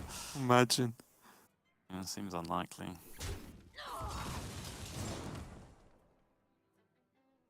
Good chance even Bunnyhoppor, who is not world-renowned for his APM, is finished with this turn at this point. This is one of the biggest disconnects in the game between what you watch as a spectator and what's actually happening as a player. Because basically, as soon as you would lock an attack in, you can press the hero power and lock another attack in, even though it doesn't look like you can. So free tip for anyone who doesn't know. You just saw there, the point where you saw the Viper move on your screen, that was when Bunnyhoppor had finished with this whole thing and was doing other stuff. And just look how far behind this is in terms of animations. Look how close this is as well. Armor coming take is 26. Best he can do in this scenario. Just stick the board. And now, honestly, as long as SuperFake keeps up these taunts and stops other minions attacking, which basically at this point is either kill all the minions or freeze them, because Bunnyhoppor doesn't have another expendables. Bunnyhoppor will probably never really get to touch SuperFake again, right? He can now corrupt this dunk tank, which is a big deal. He might even just go for Instructor Fireheart, although maybe that's a next turn kind of play if he needs it, to go fishing for other things, right? Maybe more defensive options to survive. Yeah, I do imagine that's a down-the-line kind of deal right now. He's fine. Wow, picks up the second dunk tank as well. That is too juicy. Right. Jam that Talon. Yeah. Now he's free to use the Bloom as well because the Bolner OTK was broken up. Yeah, smart stuff from SuperFake at the end. A little bit confusing at first, but once we start digging into just how far away from the combo he actually was, he recognized a spot where, like, okay, I'm keeping this Kurtrus perma-frozen on board, so even if somehow there's a Magical Fury or Chaos Strike or something, which I don't think was even left in the deck at that point, Bunny's not going to be able to OTK me from 34 at this point, having then found the armor vendor at the end of it all as well. So he chose to break up the combo, essentially force the expendables out of Bunny's hand, and then from that point, he knows he's just winning in fatigue anyway. So very smart diversion from SuperFake in the end to get himself over the line with his unique bring of Bolner OTK Shaman.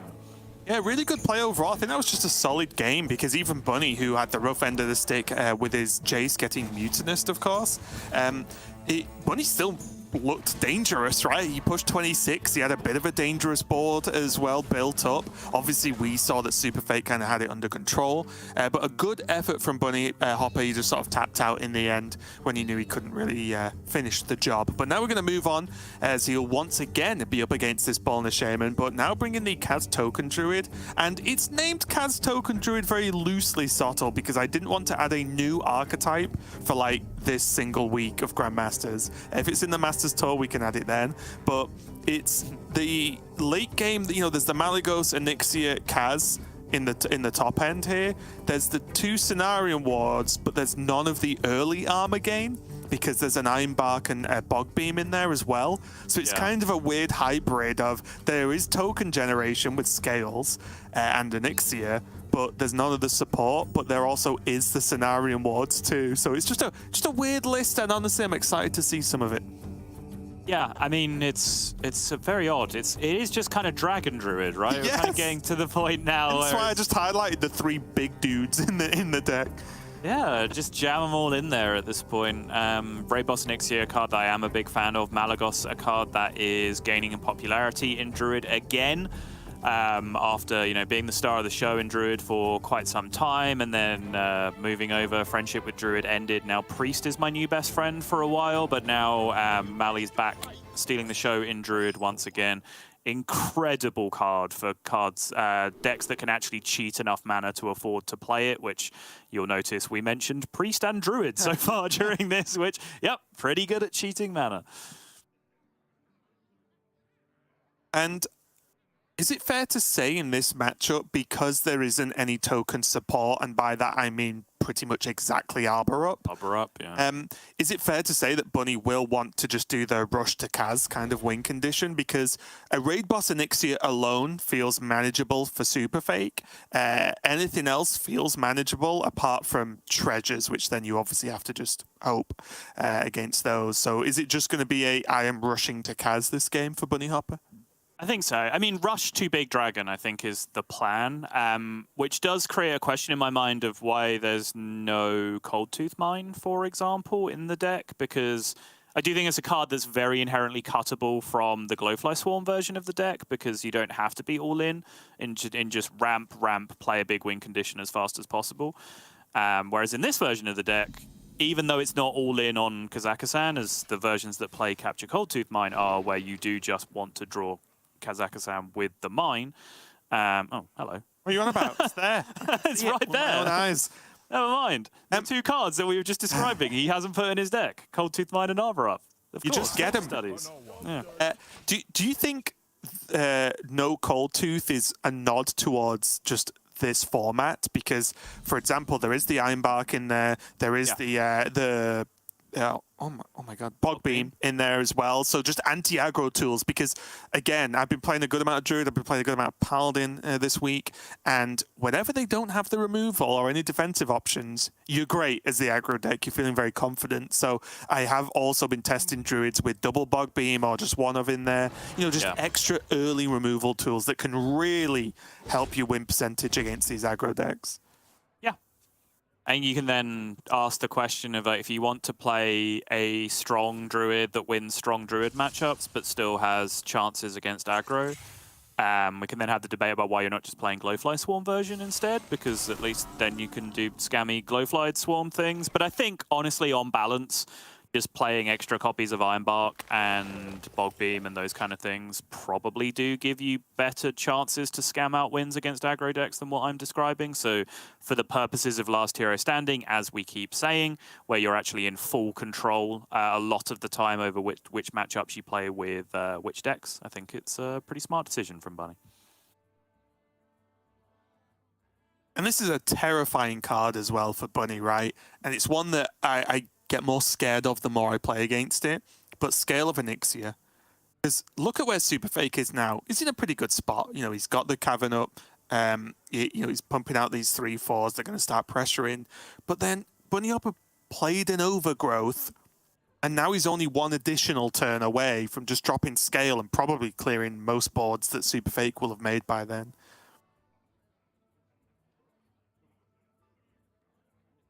Yeah, nullifying the effects of a Wild Paw Cavern as well, pretty much, which is fairly crucial, because if you haven't had a very strong development start as the Boldness Shaman, which you're entitled to do, right? You don't have that many minions that you're super excited to just curve out, 1, 2, 3, 4 with. Wild Paw Cavern is probably your most aggressive form of outright board development. You could argue that Bunny going Overgrowth into Scale of Onyxia and just playing Scale of Onyxia as a card would be a terrible thing to do, because then Snowfall Guardian potentially exists on the other side of the board and you can get yourself into big trouble. But as a reaction to even healthed minions on the other side of the board, yeah, Scale of Onyxia is the nuts in this situation.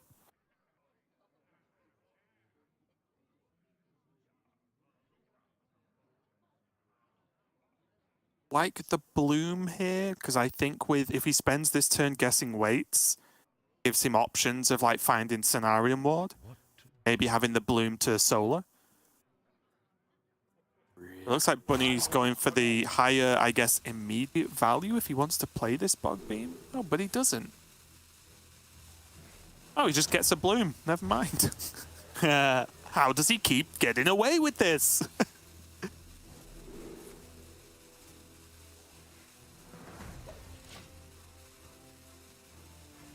Okay, cycles. I was honestly tempted by the Malagos on that option, just because you're going to go Scale of Onyxia probably next turn and be able to clear up the majority of the board state. You're then going to play Kaz, and then maybe you might just have enough time to just curve into Malagos after that. Drop a cheeky Mally. Yeah. Obviously, your Kaz is almost certainly just going to get Snap Windshield, and then you lose a ton of tempo because your 8-mana play is dealt with for 1, and they can develop past that. But there was a chance that you get away with that, with still a decent pool of health to play with for the rest of the game.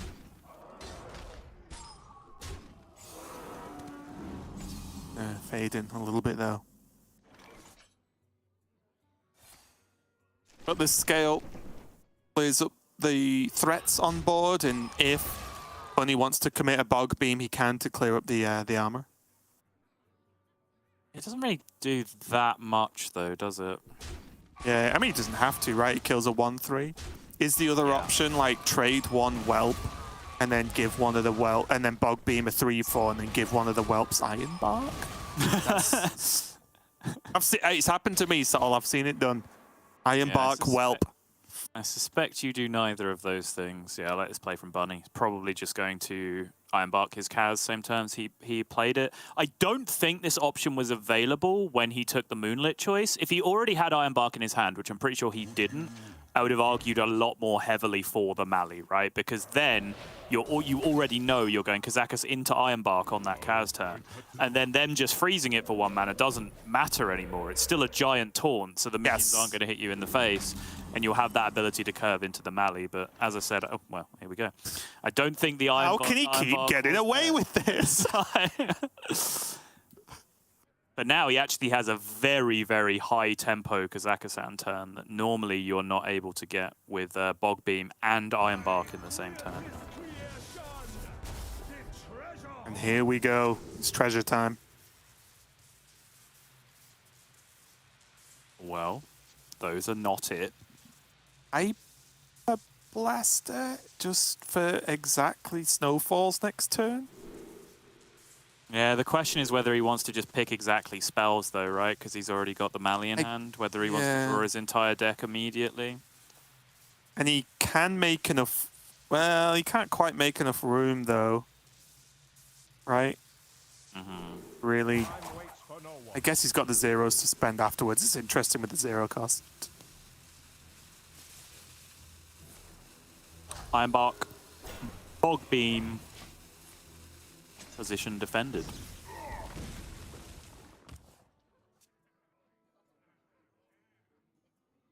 That is about as high tempo a Cas turn as you will ever see in your life. Nature waits for no one but me. This is about an average low tempo game from the Bolner Shaman. It does kind of plod along, doesn't it? Compared to a lot of the decks we used to, a lot of the combo decks, I'll say, we're used to seeing is like this kind of just naturally gets there as opposed to any hyper draw that we see from a lot of other classes. Right.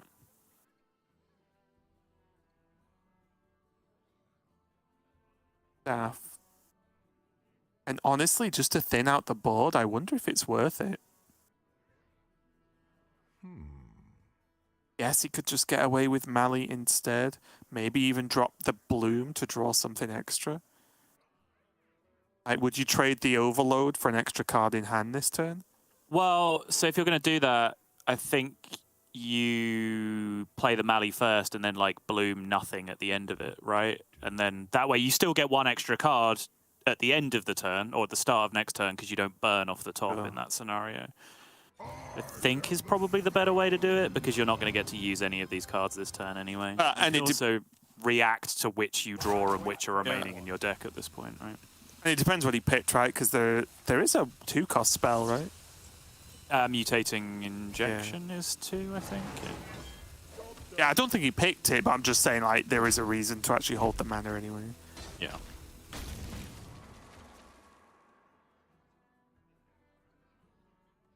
Kind of interesting that he's got the jars as well. I didn't catch all the picks of his treasures, but he really needs this board to stick, or his next few turns are pretty meh. He has the staff plus jars, which are fine. He has staff solar jars. Like he can Oh, the solar on the side. Yeah, I guess I didn't see the sick. solar. Yeah, okay. I didn't That really is notice the board in a solar. box there, I can tell you.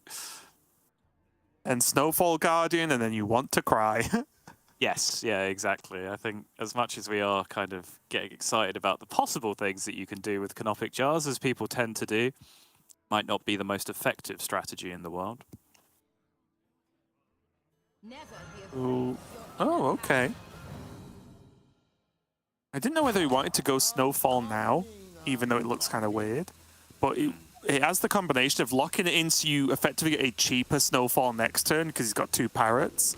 But also, it just gets that dunk tank done, right? It's corrupted, it's done, it's finished. Pick that off the checklist.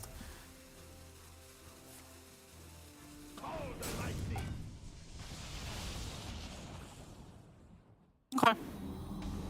I know who's running out of time at the point he chose to play Fireharp. I'm kind of interested why the Fireheart got Wind Fury instead of one of the minions that could attack, just in case he found, like, I don't know, Devolving Missiles or something off the next thing, remove the taunt, actually got Wind Fury value. Minor thing. When you get a board of 1/1 Wind Furies here, Sure can. think about it. Yeah, I'm guessing Bunny's just going for overwhelming power right now. Let's see what we get. Cue the "what are you doing here" clip. Okay. Hey! That just has Rush. Kill the 0-2. Time waits for no one. Just checking everything on board for the word whelp. They can't Ancient Reflect. Oh! Ah! Okay, Ancient Reflections, that bad boy. Yes! We're in business. But he's like, please kill all my other minions. apart Yeah, from this please one kill dragon." everything else and then play a Snowfall Guardian or something. Like, whatever you want. Yeah. He can like Ancient Reflections and then like Wild Growth, draw a card for 0 for 2 spells, so that, and he's still got loads of mana left. Oh. Okay. Wait, what's the funniest thing he can do? You can vamp your own minions, right? Wait, he can Banana Man as well. You can vamp your own minions, yeah. Wait, does he just banana? And then just eat the What? and now? Most damage to face? I mean, you do the wild growth thing, right? That's more damage if you're going to do the banana split. Yeah, but this you get to actually. Do not want to Okay, mess with me. that was kind of strange. But this, if you do the wild growth thing, then you don't have the chance of doing minimal damage to the 10 back, right? To the Guardian. Sure. If there was more damage that went to face then his vamp just kills the Guardian, and then you'd imagine more damage actually goes face. Wait, hold on. 4, 8, 12, 24, 36, 48. Was this just not lethal if he went like solar, wild growth, excess mana, excess mana? Am I counting that wrong? I mean, let's find out. Just Was add. this just lethal anyway? Not lethal, right? 14, 13, 12. Yeah, you just play Solar Eclipse. Yeah, I think Bunny just realised it. Yeah. That was always lethal. Isn't Yeah, it? it's From the just- beginning. yeah, You yeah. didn't even need. So I counted it. You do Solar Wild Growth, and then you get 2 excess manas, right? Which was giga lethal. You didn't Yeah. even need the other excess mana. He could have just played Solar Eclipse at the end of the turn. Wait, did he hero power face? He did, yeah. So he wouldn't have done it, right? What? What's Wait, 4 times 3? 12. Right. Oh, sorry. Yeah, 11. Okay, yeah. What's happening? I thought you were doing a weird math test on me. I got scared. Okay. The soul. I mean, like you said, it was giga lethal if he went for the actual wild growth, which would have been insane. And SuperFake is just laughing. He's like, I can freeze this board, but it doesn't do anything. Bunnyhoppor's going to get some revenge now. Tons of damage coming out, and wow, look at that. What a way to just grab the game, because although I think, yes, if you get treasures down pretty safely, you've at least got to feel confident in almost any matchup as long as you're not instantly dead, right? Because you'd hope that the selection of treasures with some card draw should make you win a game, or at least give you a good chance. But that is just, you don't plan for that, right? It's just summon those, triple them, and then go with 1,000,000 damage. It was a bit of a whiff from Bunny, but it's one where it's a bit of an odd circumstance, right? It's not something that comes up too often, but he did still manage to get the victory there. And SuperFake's like, oh no, my freeze doesn't deal with this. The only thing, I mean, I do feel personally robbed of like a really sweet lethal on the previous turn, but the only thing that could have made the game even cooler than Bunny having actually had the lethal at the end of it all is if that whole thing had been like with a Guff in play and he already had like 12 or 13 mana, and then he potentially could have just had lethal like on the original split turn, right? With like banana, bloom, solar, something, use the fangs to remove the 10 attack minion from the other side so all that damage goes face, like all that kind of stuff, which would have been amazing to see. But regardless, the deck did its job even if Bunny didn't quite at the end of it all, and that is going to square up the series. That means SuperFake is now in control of the queue, and he is bringing out the buff paladin for the first time. This is a deck that was in the previous series, but didn't actually enter play because Fury just swept with the Burn Shaman, as is the remit of Last Hero Standing. So this is going to be at least the stream debut in Europe for the buff paladin. Yeah, and it's a deck that's pretty much built to take down Druid and does well versus some of the other matchups. I think it's solid versus Demon Hunter as well. You can start stacking those minions and the buffs, the Divine Shields, the Death Rattles. It all starts to get a bit silly. But again, it is one of those decks that it's like, I think it's very close to like a more old school style of this aggro, where it's good, but it can run dry, right? You can just not hit the good card draw and just not have enough juice to get over the line.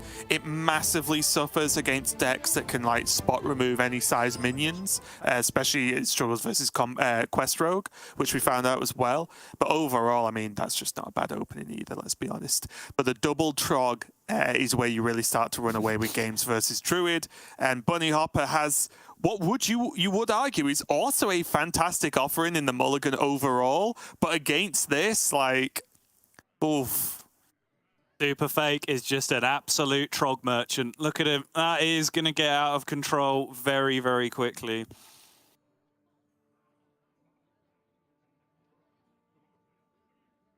Yep. Bunny is I've had enough. fate already. He's left. He hasn't even seen the I mulligan. do still like the Guff keep, though. On the 3 keep. Yeah, okay. Oh, sure. Okay. This mulligan's straight back into the same blessing. Bunny is going to see the 3 keep. He's going to be very, very sad about it. And these Trogs are going to ruin his day. And what's really, well, funny for one player is that a lot of the time on turn 1, especially when you're on the coin, you think, should I play a Trog or should I wait? Here he does have the Og Merchant, which changes things, but a lot of the time you're expecting your 2-mana buff, right? Whether it's the horse or just the Hand of a Doll. So sometimes you can think, well, if I play it on 1 and then they just have Luna, I feel bad. If I play it on 2 with coin, I can play it with a buff, and then maybe if you get the steed, then it helps out. But now that the fact he just has Og Merchant, or he could just coin out the second Trog, there's nothing that deals with this, and it's just an absolute nightmare for Bunny. Yeah, this was... this is smart, honestly, from Bunny. The fact that he went Vate Guess on turn 1, I think was a direct reaction to the 3 keep from SuperFake. His opponent 3 kept against Druid. Do you do that without a Trog in your hand? No, you don't, right? You mulligan far more aggressively if you don't have Trog in your opening hand. So Bunny was expecting to face, in his mind, hopefully, one Trog on this turn. Which means if he's already gone Vate Guess the Wait, he's got those cards out of his hand and cycled them into something else. For example, a Wild Growth or an Overgrowth. Something that he could then play, only get punished once by the Trog, instead of getting double punished by then having to use the card draw and the ramp after the Trogs came down into play. It was smart. It perhaps would have given him a chance against a 1 Trog opener, against a 2 Trog opener. We will wait and see, I think. I mean, one gambit you can make, and it does work sometimes, is Bunny can just choose to actually force the board to be filled up with Trogs, which stops SuperFake playing certain cards, certain annoying cards. So then he can just go Wild Growth next turn, Gov, maybe even try and do the Innovate Guess the Way as well to go wider. Because then what it means is like Bannerman can't be played really. The Righteous Protector can't be played to then just add more Divine Shield, and it would basically be SuperFake drawing for buffs every turn to really help him out, at least for the first few turns of the game. And I would say, against Libram Paladin, that's a common and very effective strategy. However, what did we call this deck again, Raven? Just Aggro Paladin, I think. Aggro Paladin, I see. I'm fairly sure what came up on the screen was Buff Paladin, which would present a bit of a problem with just leaving minions on board and saying, well, go ahead and buff them if you have the buffs. Honestly, if I had my way, I'd call it Trog Paladin. Yeah, fair. It is a reasonable difference even now, right? Yes, Hand of a Doll's playable, but with this hand, SuperFake could have played Vindicator and maybe got Noble Mount, right? Yeah, sure. And then that helps way more than a Hand of a Doll necessarily would this turn, because it just makes them a little bit sturdier. And you do want Death Rattles in this deck on board, because you want things to always be alive for Battleground Battlemaster, for Blessing of Authority, and so on. But I do think Bunnyhoppor... I do think Bunnyhoppor is playing this out very well, even though it looks terrible. 100% agree, yeah. He's navigating this super well so far. He's giving himself a slim chance in a position where a lesser player, of which most of us fall into that category, would have none. Would have already conceded. Yes. The getting up and leaving your chair and going to do literally anything else would have actually been real with everyone else. But Bunny's going to stick it out, and he's going to do a great job of it as well. The problem now is that he is racing this blessing of authority on the other side, which could become a problem. However, now with raid box, Raid box! It's just a cardboard box. It's like, I'm ready for the raid. You're a box. 10 mana, summon a whelp with a random effect once for every spell that you've cast this game. Raid box Onyxia. There you go. Now that he has that, he can use the actual main body of Onyxia to deal with the Blessing of Authority minion, right? Theoretically, as long as that mana lines up in a reasonable way. But currently, it does not. Actually, it does, because he ramps into it this turn, right, with the Guff, which means if Blessing comes down next turn, he's kind of set.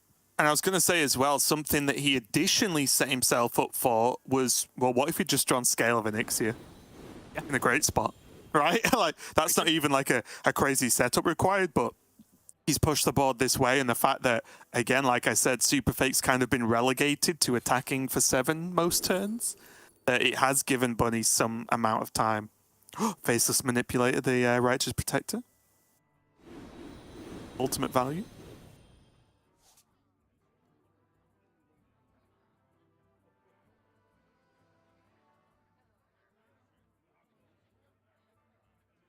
SuperFake wagging his finger very aggressively. Probably, what, Spammy Arcanist is the thing that he's scared of seeing in that position with Pouch for 5. Yeah, because like I said, on curve, that gives him no targets because he hasn't found a Noble Mount or anything, right? So it would actually fully clear the board, and that's the last thing you want as Paladin. Yep. I think the only card more worrying than that would be, like, Defile. And you'd be like, well, how did he get Defile? It's like, what's guys, come on, what's going on? Hang on. There's got to be a Defile clear here. Yeah. It's like, wait, how does... but everyone else acts like it's just completely normal and it's just SuperFake. Like, is no one wondering how he got a Defile? What's going on? Should we not be getting the admins involved right now? Like, what? So what are you on about? It's just a great Defile. Yep. A good one. Here, though, is a bit of a problem. A benefit SuperFake could have, although he's never going to do it, is he could do the Righteous Protector Blessing next turn, but I think this turn he just always plays Blessing, unless he has a God Read. And he does have a Parrot, right? So he has a Squawker, so he will gain another big minion next turn, even if this is cleared. Yeah, absolutely.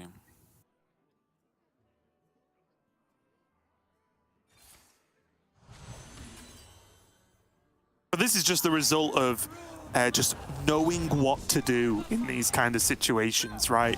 Because we said it at the start, Bunnyhoppor could play like this if the cards were nice to him. He has played this very well, and he's been rewarded for it now. The only slight issue is there's a minion alive, which is never what you want to see. That is true. It is not a minion that can currently have a Blessing of Authority played on it, though, which is a big deal. Ooh, Righteous Protector, Squawker, and then Gordon the Squawker. It sounds like you've just named the parrot. Gordon the Squawker. I mean, did it make sense? And is it just a decent name? Yeah, there you go.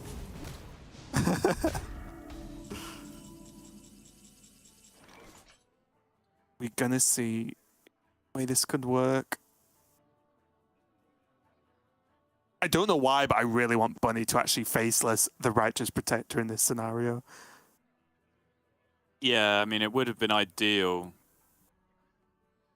if a huge Righteous Protector or something came down from there. Obviously, he has the faceless for his own. I was just going to say, he could still draw Scale. Look at SuperFake. That finger's going to fall off if you keep doing that. What?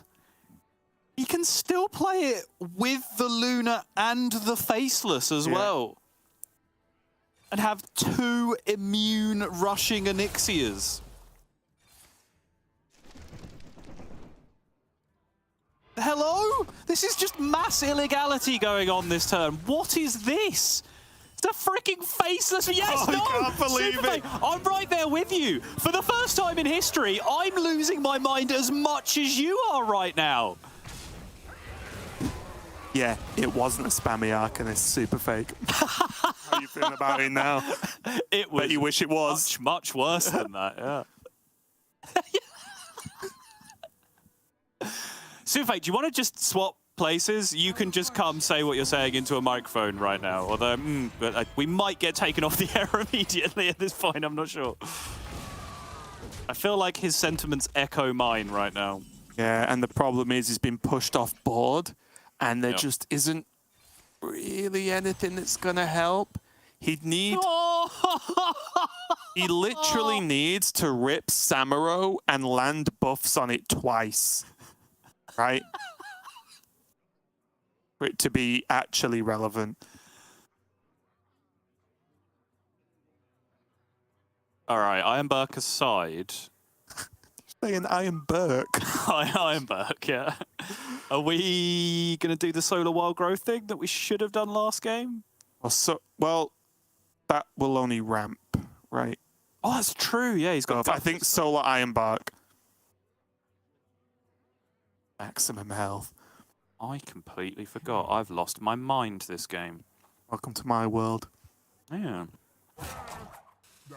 I mean, it has been a great game so far, though, to be fair.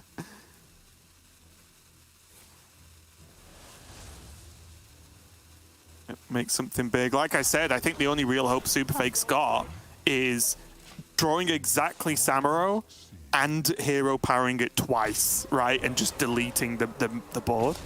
Outside of that, the only thing, SuperFake does have some time on his hand, though. These are only hitting for 5 and 4. Start Banana Man. Oh. Really, it's not too heavy. True strength. He wants Horseman now. He whiff on horse? Yep. He really wanted horse soul. He really wanted horse.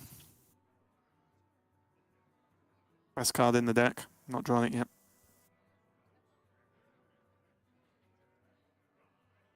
Which is weird, because the Americas region would have you believe that Stonehearth Vindicator always draws Noble Mount. Want to debunk that myth. Just look at the screen. Yeah. Does he? I think he buffs the 2-1, right? Because the Onyxia doesn't have a trade. It would be a flat trade, the smaller Onyxia. Running out of time. And if the big one trades, like, the buff wouldn't matter. It just has slightly less health. I think I agree with that, yeah. Certainly my instinct as well. I think if it was going to 12 attack, I'd then do it on the big one, because then his weapon kills the Onyxia, right? But that just isn't the case. So, oh, there it is. All right, let's draw some cards. Oh, no! I mean, to be fair, it's about time. No, that's not even fair. I was about to say, it's about time something did not go perfectly for Bunny this game. That is absolutely not fair. He was hit with the best possible start that Paladin can have on the other side. And yes, he got a couple of very fortunate outcomes in the mid-game. But the pick of Faceless Manipulator actually showed a bunch of foresight to be able to set that position up. And then, yeah, he hit a couple of nice top decks in the mid-game. But the way he navigated through the early game to get into this position, he deserves a lot more credit than I am giving him right now. It's just been lucky. Yeah. Classic high roller Bunnyhoppor, yeah. am I right? Typical Bunny. Yeah. Oh yeah, I do like this though, because again, there are just not many good ways that Paladin gets to kill this Onyxia right now. I even think the trade, keep Paladin off board. This is going to get more difficult the more Bloom's Bunnyhoppor draws instead of real cards right now. But if you keep him off the board, the buffs mostly do nothing immediately, and that's all Bunnyhoppor needs is just a bit of time. He still has, you know, a lot of good solid cards in the deck. He's just got to actually get the time to get to them. But with double Bloom now out the way, he has 2 card draws and what? Even if you count the hero power, 15 mana to spend next turn. Right. They've got 2 Cenarian Wards in there. Saddle up. Noble Mount coming down. Imagine Gordon's coming down as well. Create maximum stickiness. Parrot or the gnome? The gnome. The goose. That is about as far from a lightning bloom drawer as you can possibly get. He's so lucky. I mean, you just play both blooms, right? Hey. Wait, do you need to? You don't actually have a full hand of cards left to draw, right? Play one, right? Play one because there's only He doesn't have any minions. Oh no, sorry. He has Kaz. He has Kazakhstan, yeah. So he has 9 spells, so he only needs to draw 9 cards. He doesn't have to play the other bloom. Yeah, this makes sense. And now he can, like... I don't know what he wants to do. Could he moon touched a Kaz? Theoretically, yes. Oh god, Scale of Elixir again! Stop giving this Elixir immunity! It's such a good card. Yeah, and now it just doesn't work. I think the Malygos was the final nail in the coffin here for this game.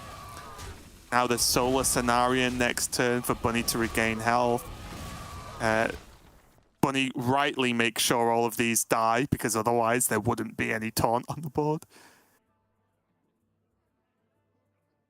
So much immunity in this game. It's basically the plot of Lethal Weapon 2, Raven.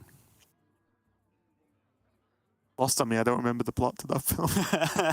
It's the guy with diplomatic immunity. He says it in that voice like 100 times during the film. He constantly has to remind Riggs that he can't touch him because he has diplomatic immunity. Awaiting being told that I've got the wrong lethal weapon now by someone, but pretty sure it's 2.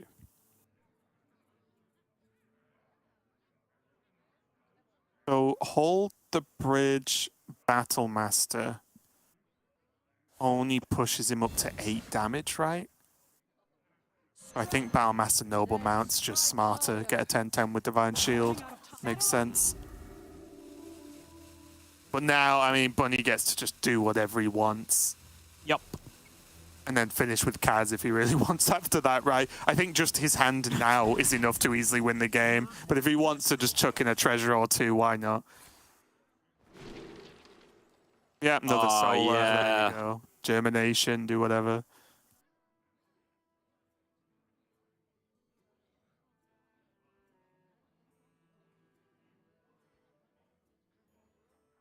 Solar Cenarian.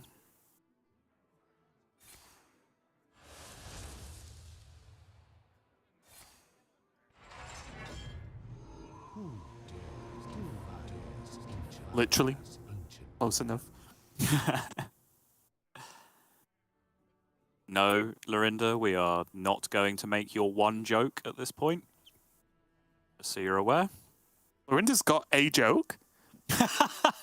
He's been upgraded. I know, yeah, whoa. Been hard at work this weekend.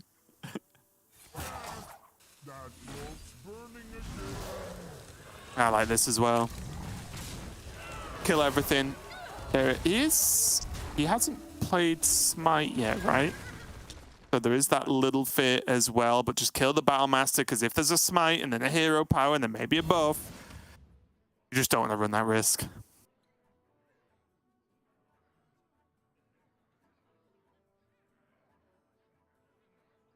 True strength comes from within.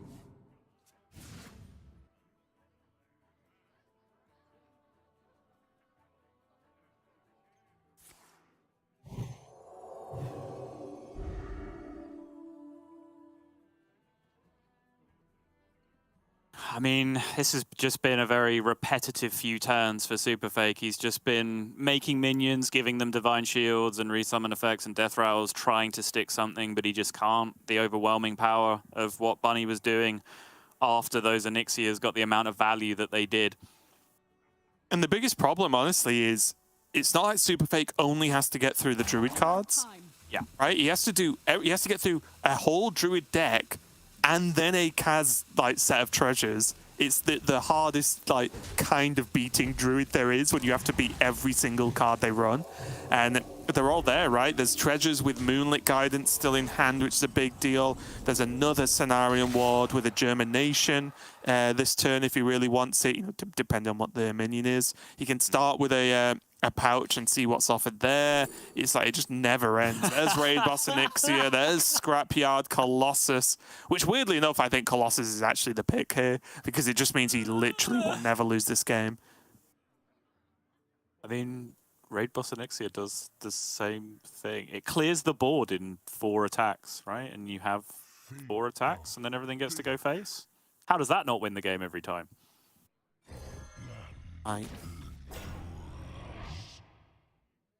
Okay, actually, yeah. No, I agree with you. Both Smite go, because there is still the weapon, right? It's only dealing 2 and 3 damage each minion. Oh, good point. You're right. It's taken you years to say that. Taking you years to be that definitively right. Damn it. There's the Embers. There's Wand, which I think if Bunny drew 2 wands and that's it for the rest of the game, he'd win. Because that's all you have to do versus the Paladin, especially now he's got that taunt down. Yeah, got to be feeling progressively more confident. And then Neophyte's not enough. And honestly, just, you know, fair play to Bunnyhoppor. I think that was a great game. Well played. We kind of outlined it in the opening when as soon as there's no Luna, as soon as there's no good way to defeat the Trogs, the option is there to force your opponent wide. And Bunnyhoppor did very well. Yes, he got some fortunate outcomes in certain cases, but every fortunate outcome he got, he actually put himself in the correct position to receive, right? Yeah, but even then, like going back to the turn 1 where he went Vate, guess the weight. What, he stabilized on what, 4 or 5 health that game? Before 5, I think. Before the Solar Cenarians came out. So like, if he'd have waited and then the 2 Trogs had come down, and then he'd have had to have gone guess the weight on that turn to try and dig for the you know, the Wild Growth, the Overgrowth, the Guff, the Raid Boss Onyxia, the things that actually ended up winning the game, he would have taken at least 2 extra damage on that initial turn because he would have duplicated both Trogs, and then probably 2 or 3 extra damage the next turn as well, right? From the before he filled up the board. So yeah, that 5 health that he ended the game with can almost be directly traced back to that initial play of throwing out the guess the way early. And this is just an example of, like, before the weekend even started, my just surface level fear when I saw this Paladin deck just at a glance being submitted so much. I was like, are people actually going to try and beat up Druid? Like, is this a thing?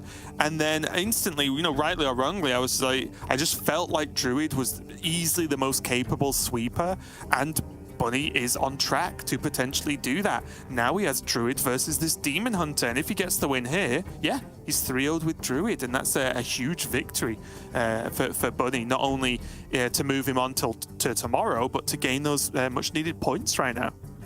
Yeah, so just to back that up a little bit, Druid is the most banned class in the tournament this week. It's been banned 67 times. The next highest is 12, right? So it's a massive favorite in terms of what's being banned. However, when it's left in play, so what you take from that is people who are leaving Druid up have plans for Druid, and Druid is having to fight against those plans. Druid has a 62% win rate and is the highest win rate class in the week. So, you know, what Raven's saying there anecdotally is also kind of supported by the data that leaving up Druid is just kind of a bad plan. And the biggest problem, again, if you're recently joining us, it's last hero standing, so you can't just say, okay, I'll just let Druid take the win and then not care about it.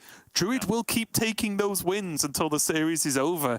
So to me, maybe I was too scared and I was, you know, over-exaggerating the potential strategy or potential outcomes. But so far, yeah, as you just pointed out, it does seem to be quite punishing to the players who have chosen to leave Druid up, however few of them there may be. And now SuperFake finds himself in the position where he is having to play Fell Demon Hunter into Druid. And that is a sad state of affairs to be in, because this is not a good matchup by any means. Really solid opening for Bunny as well. After that mulligan, what was that? Studies Moonlit Wild Growth, so we can just Wild Growth off the bat next turn. Moonlit Guidance is pretty good at any point in any Druid game, I feel. I think the card's just that good, is you're never unhappy to see it.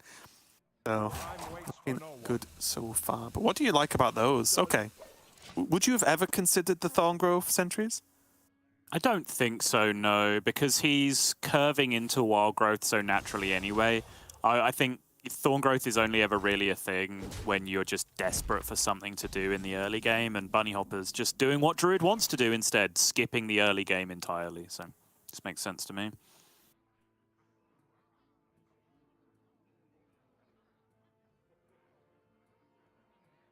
You see SuperFake on coin with the hero power on 1. We talked about this extensively when Bunnyhoppor was playing Fell Demon Hunter previously. I was worried then, because I saw the screen where SuperFake was about to take a drink as Bunnyhoppor was about to wild growth on 2, and I was like, be careful, don't choke. So now here, we've seen the scenario both times. We've actually seen both examples of why some people would argue that you don't hero power on 1 and you play quest on 1 instead. Bunnyhoppor drew the Spectral Sight, which allows you to go Spectral Sight, coin, tradable. SuperFake drew the Need for Greed, which allows you to just go coin, Need for Greed. However, this kind of echoes my point about general rules, because you could say, well, the general rule says that you're not supposed to do it this way when you're on coin, and then go, see, told you so, he drew Need for Greed. But in context, SuperFake has like 2 or 3 cards in his deck that can reward him for this line. But he's staring at a Kurtrus in his hand, right? Which encourages him to just hero power as rapidly as possible through the turn. So I'm fully on board with the way that SuperFake played this, even though it's in contrast to me saying that I like the way Bunny played it last time, because the hands are different and context changes things. Yeah. Yeah, if I was staring at a Kurtrus, I want to play that, especially in this matchup when the damage really can matter. I'd play that as quick as possible and you know, beef it up even quicker. Well, Okay, so? well. Beef Wellington. All's just saying words.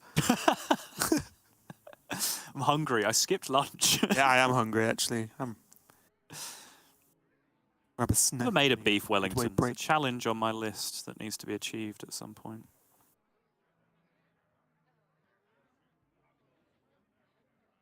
Anywho, are we going to glide this turn? That's the big question. Well, we aren't. I could answer that, but is SuperFake the real question? Hey, I'm freaking gliding right now. You can't see it, but I'm doing it. On a beef Wellington. On a bed of beef Wellington. Oh. A tough call, because we've had this situation before, right? Where It's turned into a Noel Fielding show. It's just like free-form word association. Yeah. It's tough, right? Because on one hand, Glide, very good. Progresses quest probably does mess up with your opponent's hand. Yeah. But Kurtrus early, you know, it's difficult because it's there. More ways to buff Kurtrus as well, and to just try and push and be aggressive, because I just don't think the Demon Hunter wins the late game. We can maybe talk more about that when we hit some of the Demon Hunters today that actually are running Casie in their list. Yeah. We can have more conversations later, but for now, SuperFake is not running Casie. He's running a very standard version of this Demon Hunter. Overgrowth. Bloom the overgrowth? Yeah. Cool. Overgrowth 2. What happens now? It's like Tempo Magtheridon? I do like it, yeah. There's nothing Bunny can do about it, right? Not really, no. I'd be thinking here about, because Bunny's overloaded on this turn, you know that the Kazakhstan's not coming down this turn.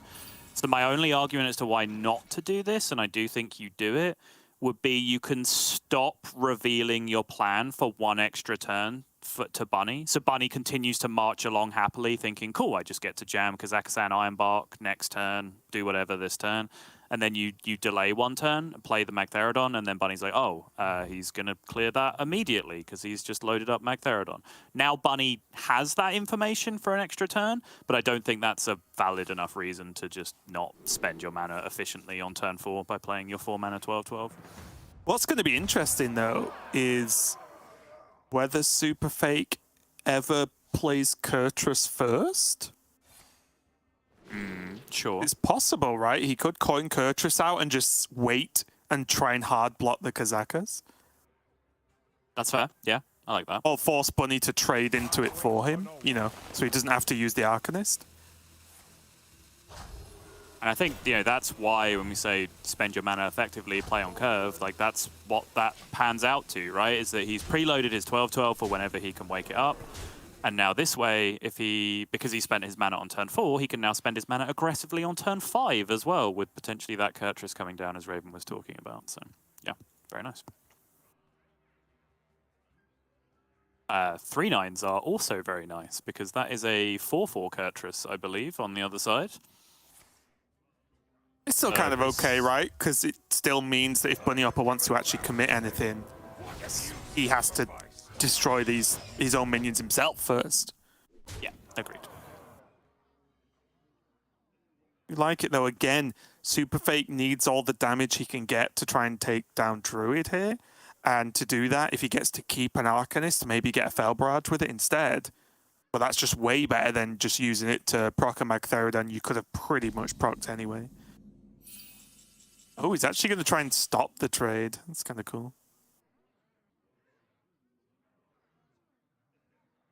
Yeah, he doesn't want Bunny to be able to trade down the board first, then play his big threat, right? He wants at least one remaining after the fact.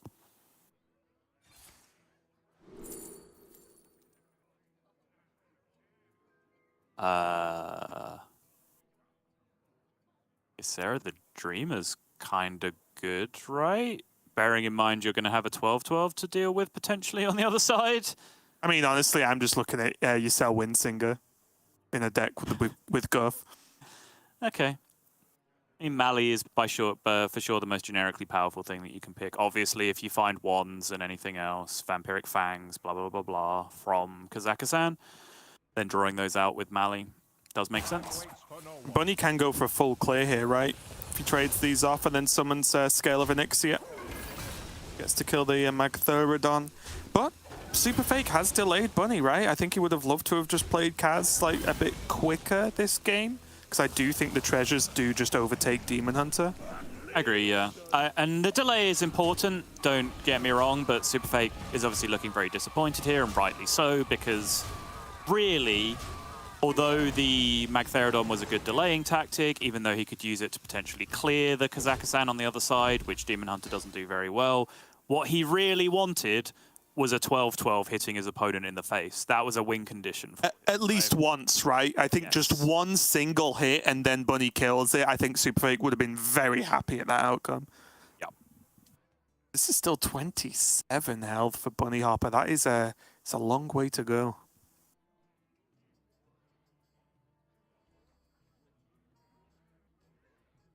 This hand is very jumbled, isn't it?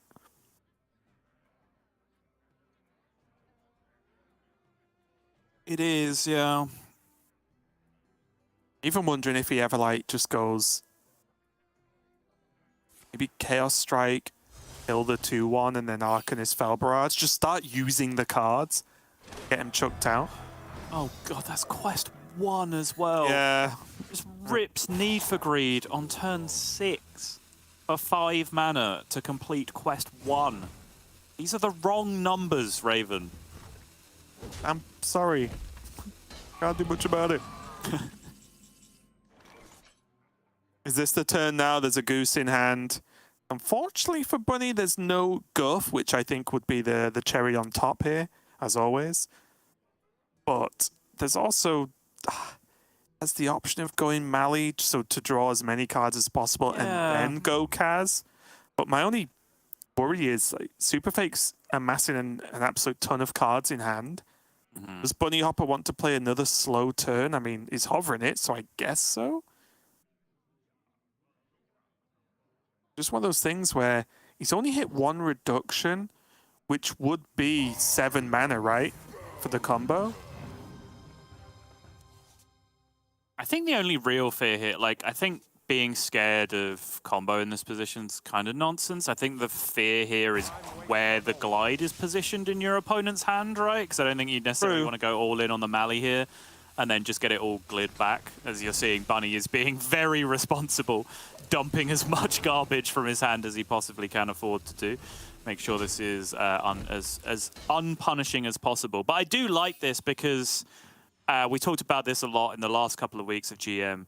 His hand was not a very good Kazakhstan hand, right? Like, outside of the Mally to just jam afterwards, which is very slow. Obviously, when you don't have Guff, that is your whole turn to play the Mally. His hand didn't have really the Moonlit guidance, card draw, all those kind of things to go fishing with. So this order looks weird, and I'm still not 100% convinced this is what I would have done.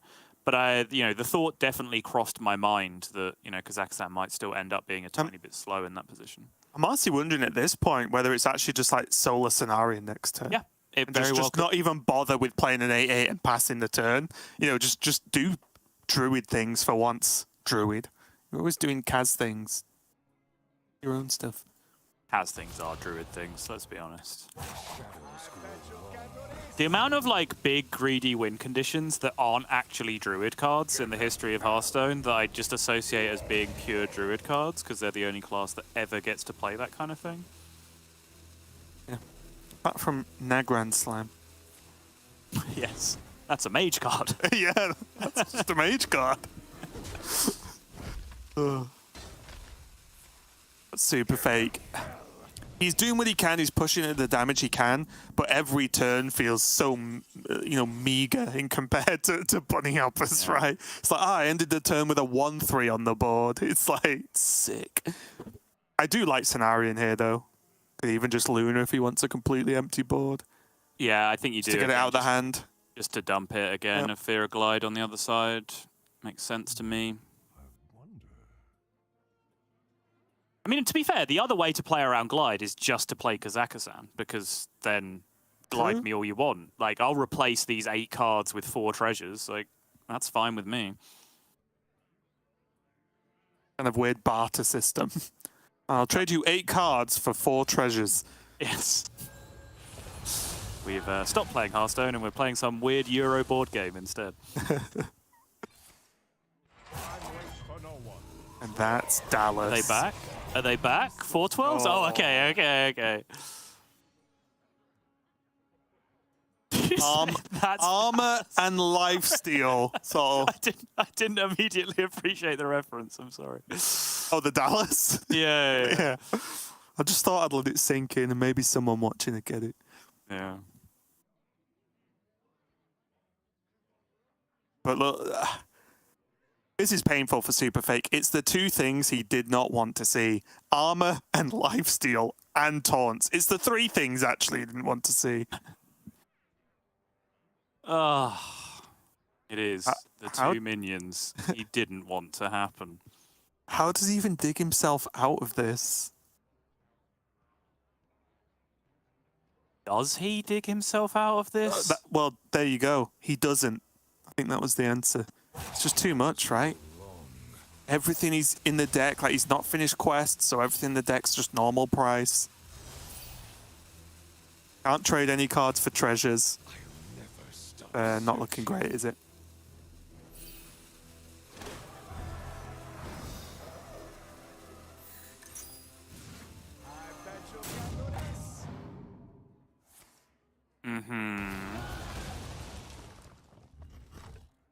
He has to use a... Oh, it's so disgusting. Yeah. Like, it's achieved nothing. Oh, look, 5-1 with Death Rattle on the board. His opponent's at 46. I think this Just not getting there. The Kaz turn right now that he's secure. He's got a taunt. He's got a ton of health. Just drop Kaz and go. Maybe Kaz guessed the weight. What to do? Sure.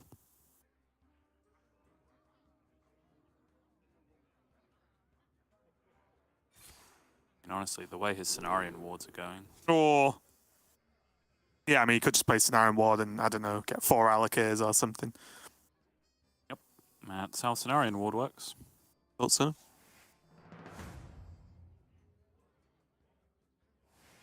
Unlucky.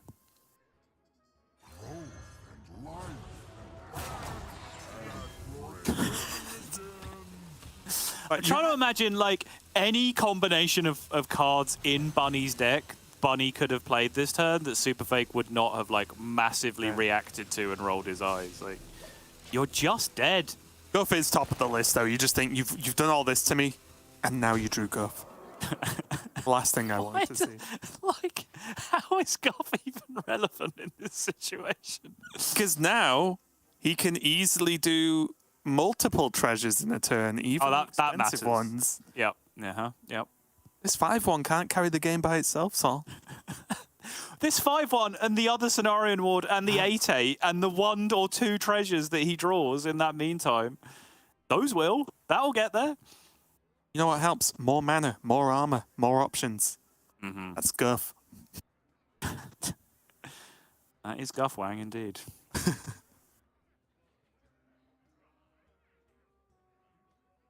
SuperFake. Going through the motions we've seen many players in the past do, which is stare at the game and hope it just randomly tells you how to win it. Yeah, just try and transform it into a different game state. Yeah. And it's fair enough going for it right. Whoever loses in these matches all weekend are eliminated for the week, and a good chunk of them eliminated from Grandmasters as well. So... yeah, although absolutely not the case for SuperFake. Of course. His opening 2 weeks have been of sufficient quality that his work is more or less done at this point. When are you going to go for the BM Elixir for like the 100th time? Another raid boss. I mean, do you not just like Solar Pouch for Survival of the Fittest lethal? Yeah. This And Solar raid boss. Solar Raid Boss? What does that even mean? Doesn't matter, that's how far ahead Bunnyhoppor is. Sorry, He I does misspoke. What you're supposed to do is Solar Pouch for Yogg lethal. My mistake. Yeah. He's ended up on the Quitters lethal instead.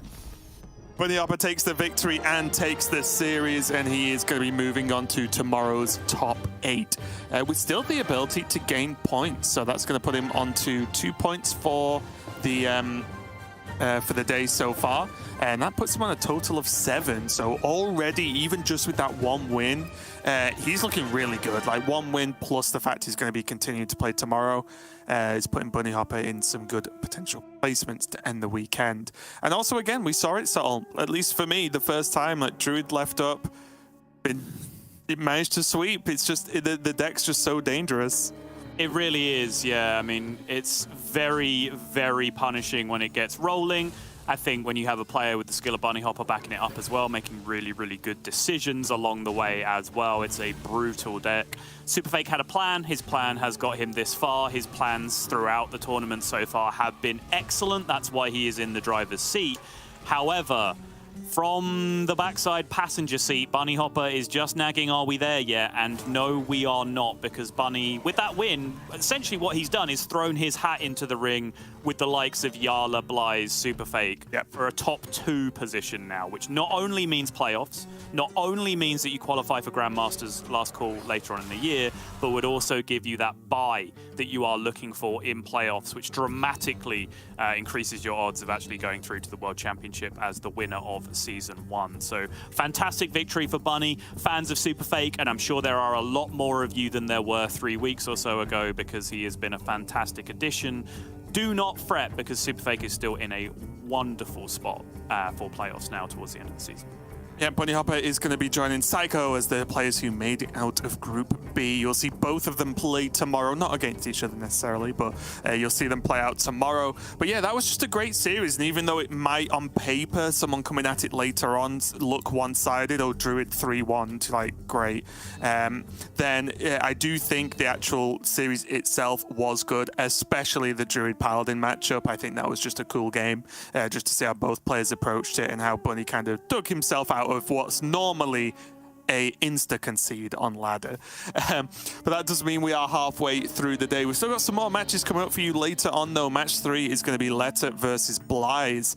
Make sure not to miss that one. And then to round out the day after that, we have Gaby versus Casie, which is going to be a spicy one, no doubts. But for now, we are going to go to a break just while we set up that 3rd match. So we'll be back with some more Hearthstone Grandmasters.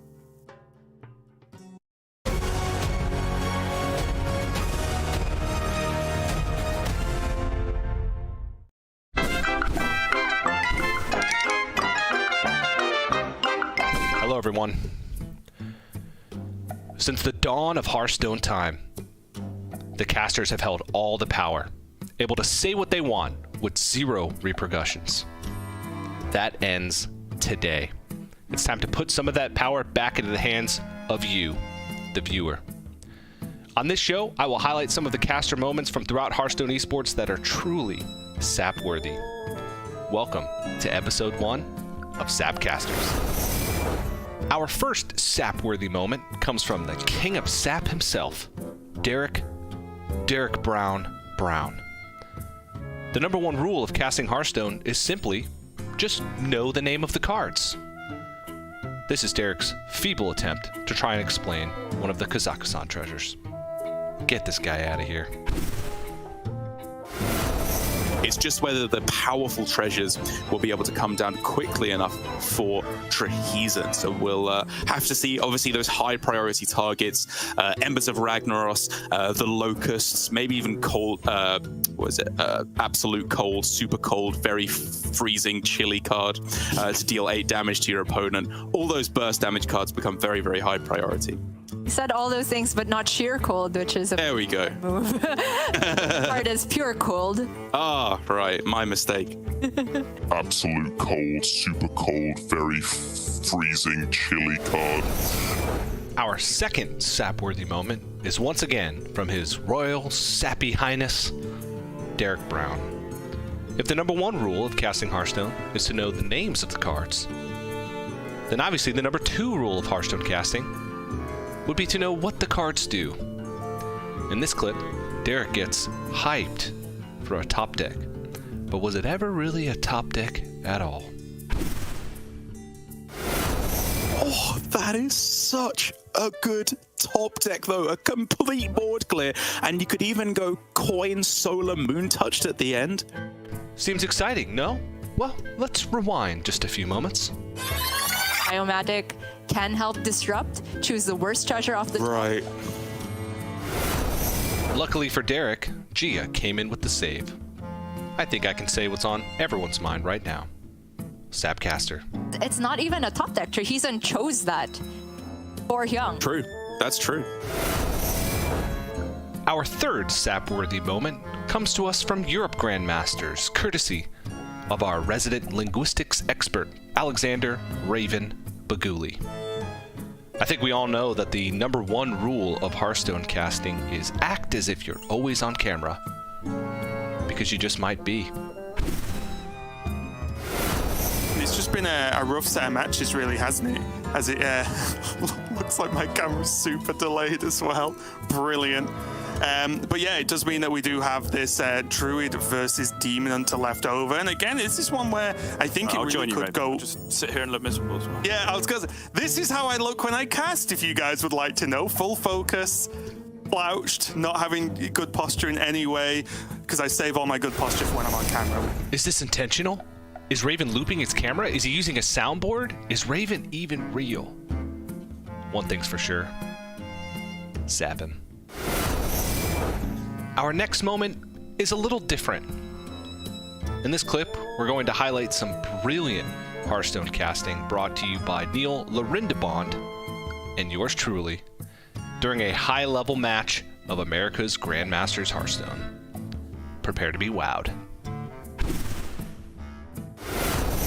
Without any more overload, but he's got both of those things. Alright, now Serpentine Portal is even more damage. And it fits. And it fits. It'd be plus 4 spell damage. It'd be 21, and then they're 1, 2, 3, 4, 5 overload. I wasn't paying any attention. I was looking at the other thing, but it's lots of things are happening that looks like it's lethal. Yeah, he got it.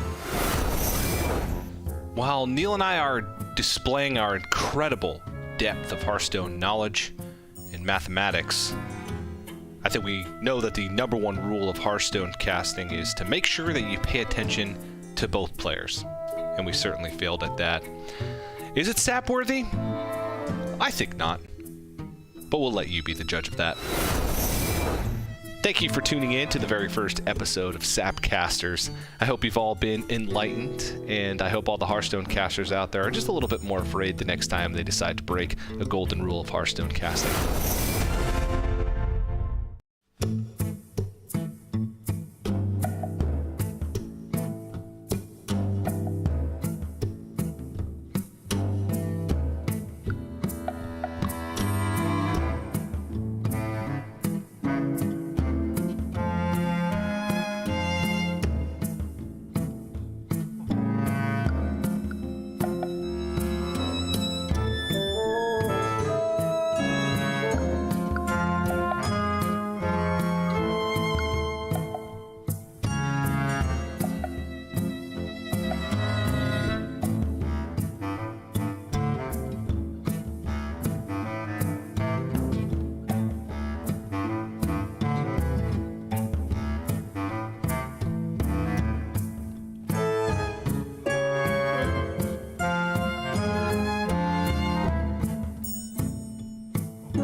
back, everyone. We are ready to get into our third match of the day, and it is going to be Leta versus xBlyzes, and no doubt going to be a spicy one, Soto, because both players have fairly different lineups and different approaches to Last Hero Standing overall for this week. Yeah, xBlyzes kicking us off for the first time. We're going to be seeing Shadow Priest in the Europe region this time around, which again is fulfilling a very similar role, I think, to what we've seen from some other people with Quest Rogue, Buff Paladin, for example.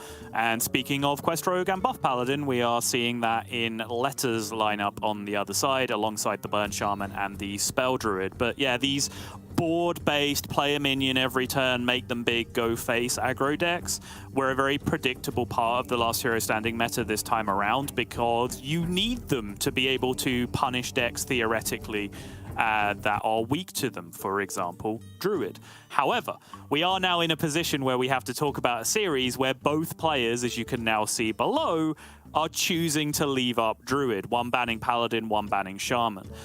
We just saw an example in the previous series of why that's dangerous because of the power Druid can do. I gave you the stats to support that even though Druid is being banned the most, it still has the most powerful, the highest win rate in the entire week right now.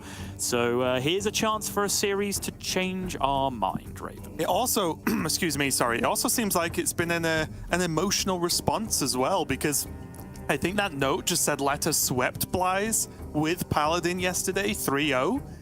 So, and then xBlyzes has said, well, that's not happening again. Okay, I'll ban Paladin. So xBlyzes mustn't have banned Paladin yesterday, right? Which means he has changed that ban, even though it's the same opponent and same lineups across the board. So pretty interesting overall.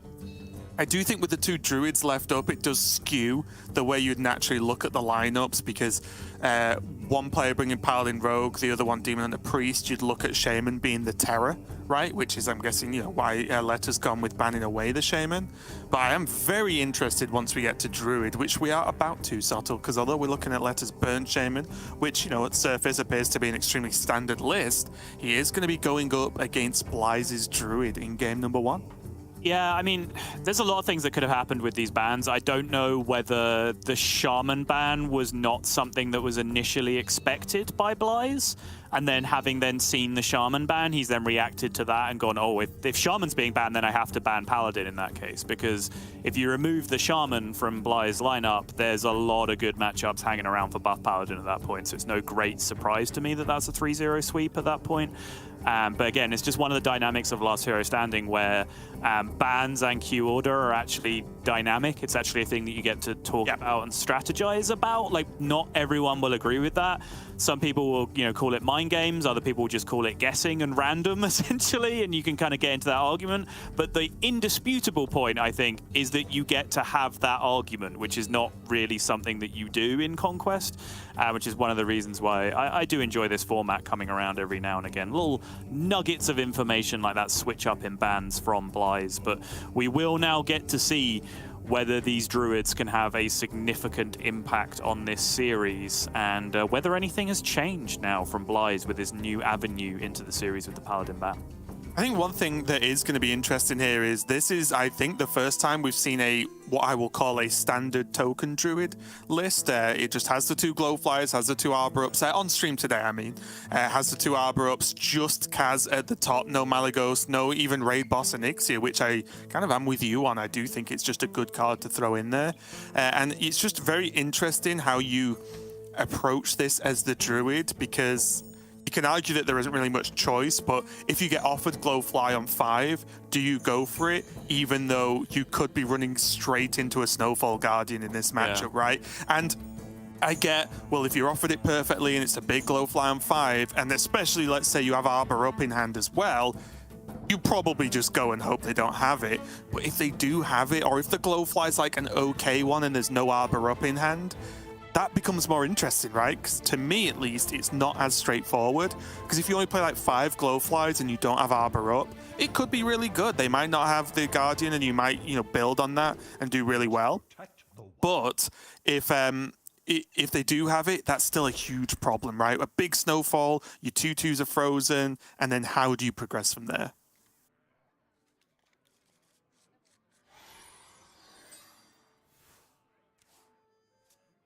XBlyzes certainly finding the hand here,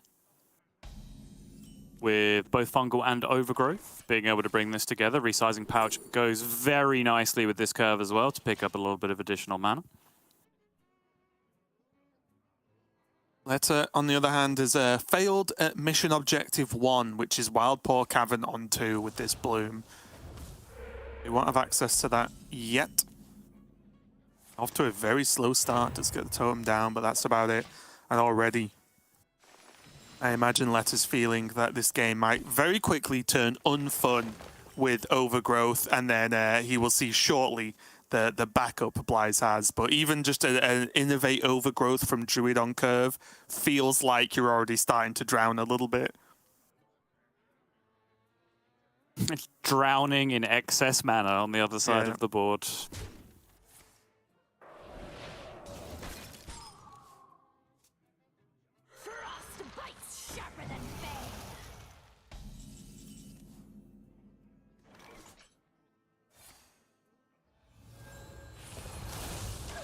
Here, though, the follow-up is good enough. He is going to kill off the minion there with the Luna and go solar Fungal and say, I will have all of my deck, thank you. Or at least that's what it feels like anyway when you see this.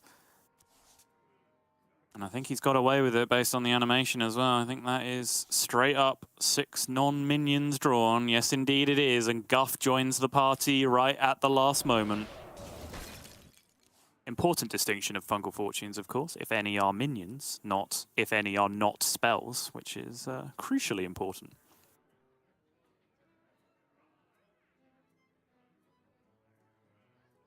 There is Snowfall for Leta. There is card draw backup as well. But it's so it already maybe I'm just being pessimistic, but it feels like already such a slow start in comparison from Leta to Blyze. Like, is this just Sleepbreaker go kind of turn, like refreeze for a card draw and just hope you could just start to piece together ridiculous levels of burn somehow? Even the 3-drop wasn't strong from Leta out of the Serpent Shrine. Like, oh.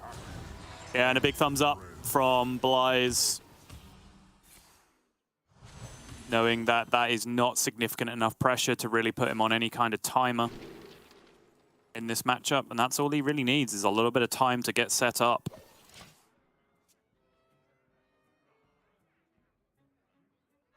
Of course, we spent a lot of time in the intro of this just talking about the lineups and the way they'll interact, but of course, since we are in the final week of regular season, it bears repeating where both of these players are hanging out. Leta needs a big performance this week. He is some way off playoffs and miles away from a last call visit currently, so he needs to make a deep run all the way to Sunday to have any hope. Whereas Blyze, as I mentioned in the previous series, his hat is in the ring for a top 2 finish with now Bunnyhoppor, Yala, SuperFake, and then outside chance of Psycho at that point as well, based on how well his performance goes tomorrow. So still vitally important for both of these players, still plenty to play for. Blyze's position a lot more comfortable than Leta's, though, who could be facing potentially his last series of Hearthstone on camera here for Grandmasters.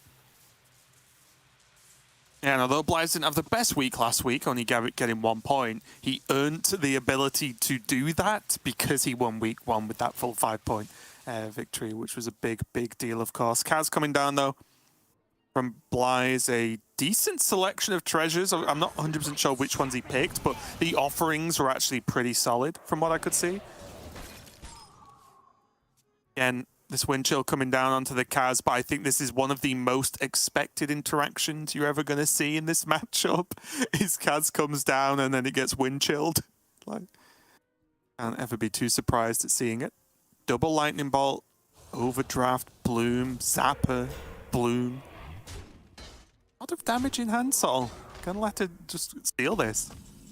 Raven resorted to just reading out the cards in one player's hand.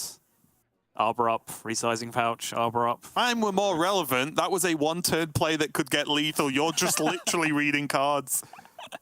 That's a big overdraft next turn. It is a big overdraft. Oh. Was like, Yogg for win?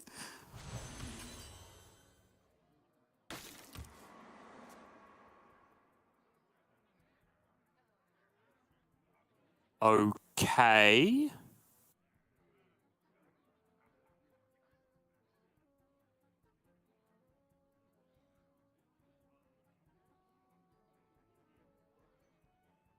There's no other way to draw more cards to find any kind of lethal out in this position, right?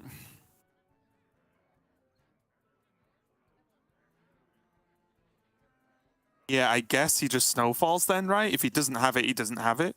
So snowfall Yeah. by a turn. Mm-hmm.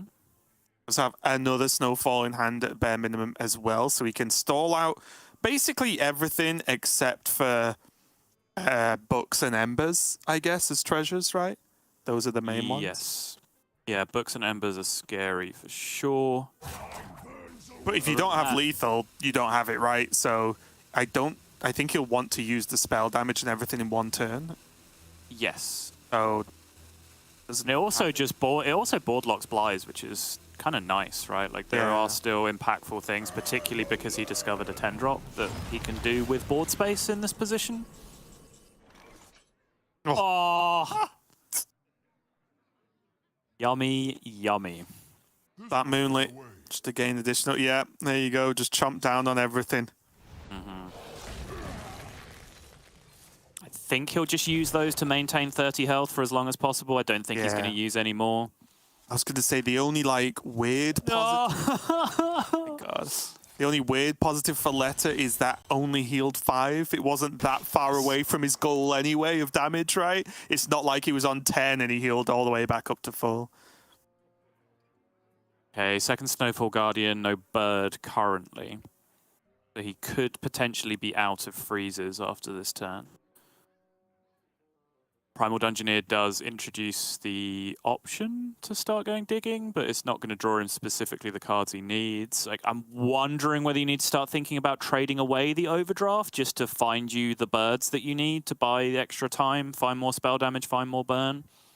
I was looking at it if it's just you sort of know it's bad, but you just trade the overdraft anyway. Because it simply isn't enough, and now he knows he's never getting a minion attack through now. So it needs to, the spell damage from hand just needs to be enough.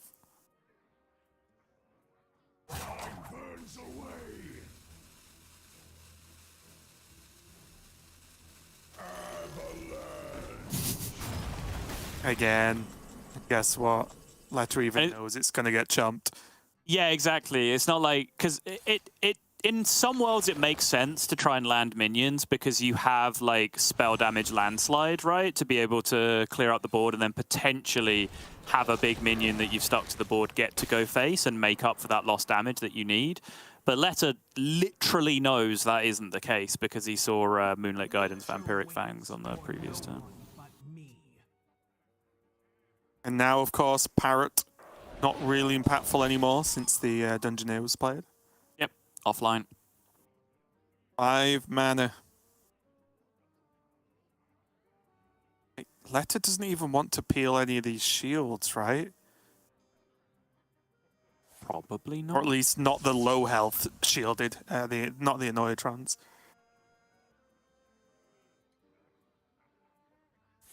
Go for Brukan.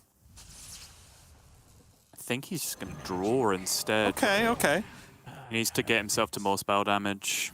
Yeah, I didn't know if he was going to try and rely on, the 6 damage sort of plays there from Brukan, but he did get Zap and Frostbite. Yeah, I was just blanked for a second. I know it was Frost something. I was just going to make up a second one. Super Chili Ultra Freeze card or whatever. It'd be Frost Noodles, but... Frost Noodles.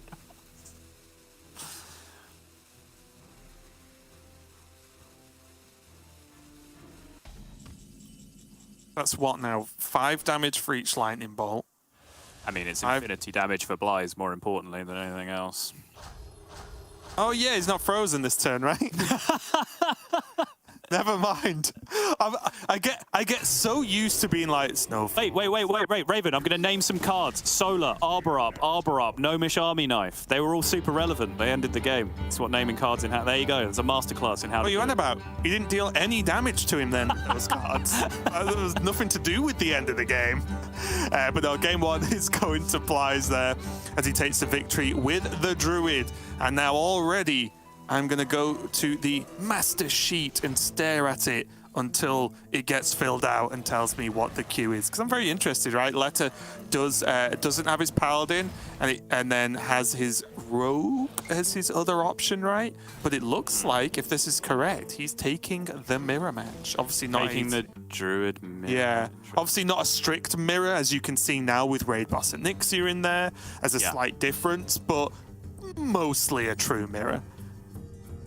So, yeah, this makes sense, I think, right? Because then from here, if he can win a Druid mirror, he forces his opponent to counter-queue Paladin, potentially, and then he still has his Rogue left remaining against Paladin. No, sorry. Priest. Xbylyzes doesn't have Paladin, so he'd be counter-queuing Priest, right, and then he can return to that with either Rogue or Paladin. I think this does make sense, just in terms of breaking down the series overall. It's, again, another weird thing about Last Hero Standing is that although we talk about it in simple terms of, cool, you get to pick the best matchup now. It's not the best individual matchup in a vacuum in a best of one that you need to be looking at. It's like the breakdown of the series and the back and forth of the counter cues from that point onwards that really makes the most sense. So, yeah, if he wins this and then forces the Priest out, he has to win with his Rogue, right? Yes. He has to rely on Rogue versus Priest to finish out the series. But yeah, it's always dicey though, and I feel like we've said this way back when, sort of like back when we were casting, like when DreamHack was Last Hero Standing, for example. And it's like, if you lose a mirror, you're in trouble, right? And if your mirror's your best queue, you're also kind of in trouble because because it's a mirror match, it becomes close to 50%, and we'll have to see if any of the different tech choices from these players really pay off. Blyze has made the excellent tech decision of drawing Overgrowth Kazakhstan in his opening hand. And I think that might have an impact in answer to your question, Raven.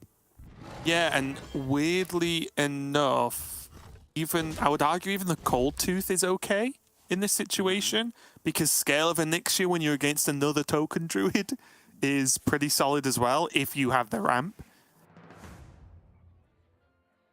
More than one. All right, 5 is indeed more than one. Overgrowth versus no Overgrowth, but Leta does have the opportunity to do the thing we've talked about a lot in Europe, which is just to blow past the entire Kazakhstan mirror point of view and just say, no, I play Glowfly Swarm, and that ends the game. Which he will be able to do this turn if he does really want to.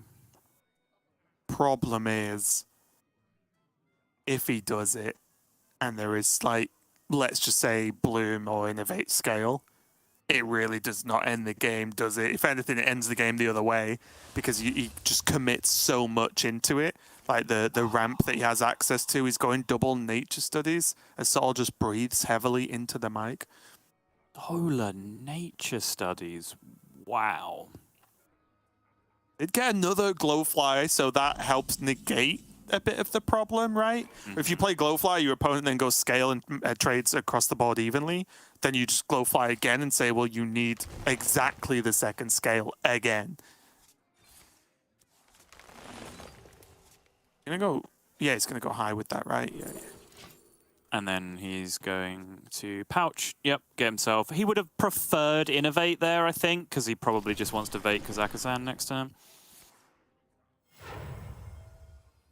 Power of the Wild, though, that's going to help a lot. That means the Scale is not strictly just good, or even, should I say. Yeah, really, really big decision, and that does hinge on that Solar Nature Studies on the previous turn. I think he was really looking for, I mean, a plan either way, right? It gave him 2 shots at Overgrowth for the next turn, which would have been a very big deal, but he also could have found major buffs like he did in this situation, which, as Raven pointed out very astutely earlier, this scale of Onyxia has given Druid a lot more defensive tools in this matchup than they ever used to have. And now Leta is in real strong command of the tempo of this matchup from here. Gets to follow that up with Guff. It's looking like this risky choice of queuing the mirror here for Leta might just hit pay dirt the way this pans out.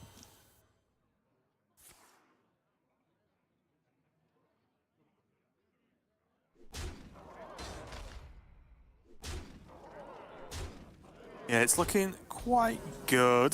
Blyze has some armor, and obviously Blyze wasn't on the receiving end of some kind of Arbor Up shenanigans. Okay. That's something. Now have a Glowflight of his own, gets to trade one as well. Wait, can he really? He actually can, can't he? Bloom, Solar Arbor from right there. Oh, you trade so right with the... gross. He no, actually just gets VTs now. Yep, it goes one up. Go one higher than his opponent, which is what Leta just did to him with Power of the Wild.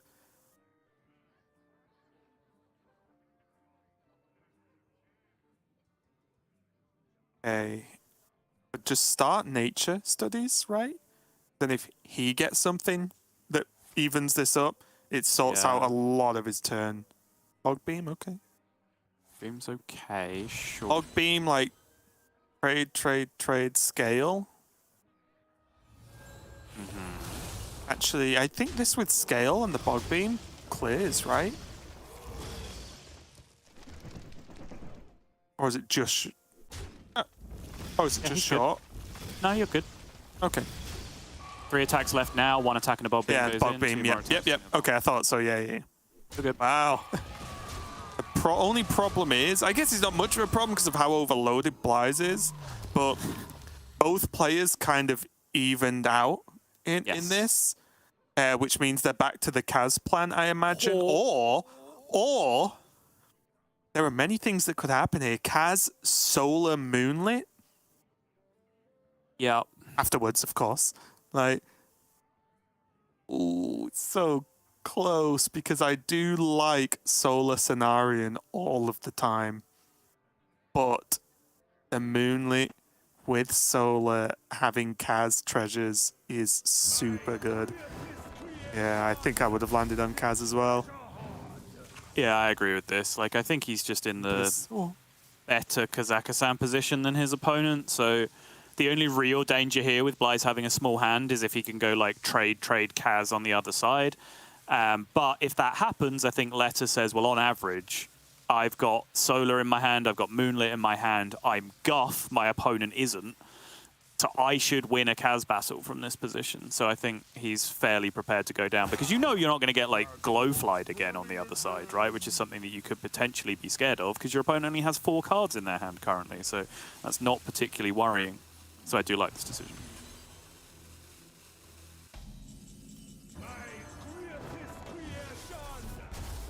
Yeah, Solar will help Blyze out a little bit. Solar treasures are very, very strong. The only issue is without him being Guff, then he's not going to be able to do the easy, like, Solar Embers play, right? He'll need something extra to work that in. Yeah.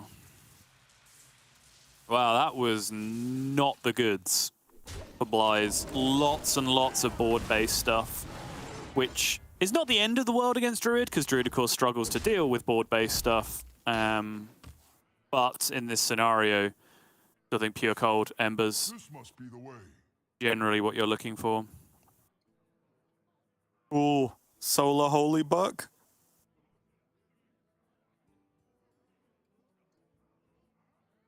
Can I interest you? Is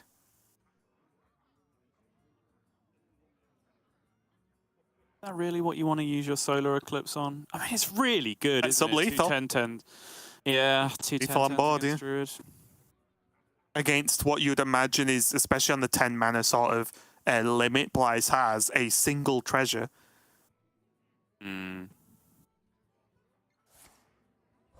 That's just a normal Holy Book. That's not been in the sun.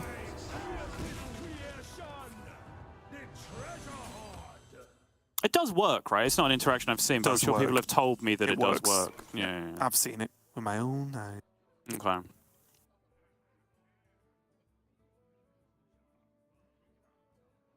xBlyzes has Ancient Reflections. Leta has Clockwork Assistant. Just bearing in mind... now who's naming cards? Weird interaction. You literally interrupted me mid-sentence. I was going somewhere with that. Had to get that in quick or it wouldn't sound as good. Yeah. Speaking of weird interactions between treasures, Ancient Reflections and Clockwork Assistant is right up there. Well, Wax Rager Reflections is pretty solid too. It is, yeah. It's like, that doesn't look strong until you've lost to it and you're like, oh my god. Like, how am I supposed to deal with this? It's just 1 million damage every turn, no matter what I do. Yes, master. 17, okay.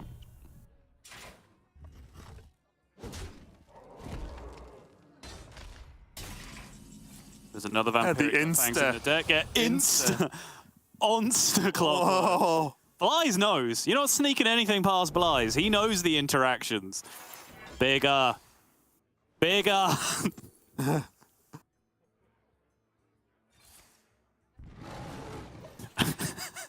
playing Battlegrounds now.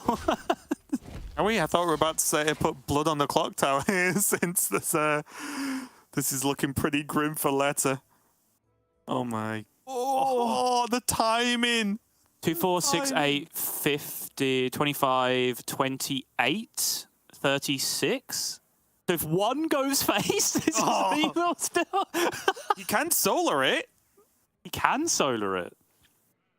2, 4, 6, 8, 25, 28. 36 minus 28 is 8. Sounds like a really bad song you memorize to do maths. 2, 4, 6, 8. Who do we appreciate? Clockwork Assistant. There you go. Just going for it. What is going on? Oh, he gets the extra damage for all the spells as well. 3, 4, xBlyzes 5, fine. 6. No! That rope's burning. He needed one. And what looked like mere turns ago, an extremely solid game from Leta. Looked like he was going to grab the Druid mirror win and then build on that and try and take the series off the back of this choice. In 1 Embers, all gone away, as now Leta is 0-2 down and xBlyzes still has his Druid, and it's Rogue versus Druid, which again, yes, Rogue does play a more aggressive game plan. You can play the minions out in a curve, right, in pressure. But honestly, Sottle, I just don't think it's good enough to beat Druid. I think it's very good against other decks, but Druid, not quite. I'm going to be honest, Raven. I'm still just flabbergasted by the end of that game.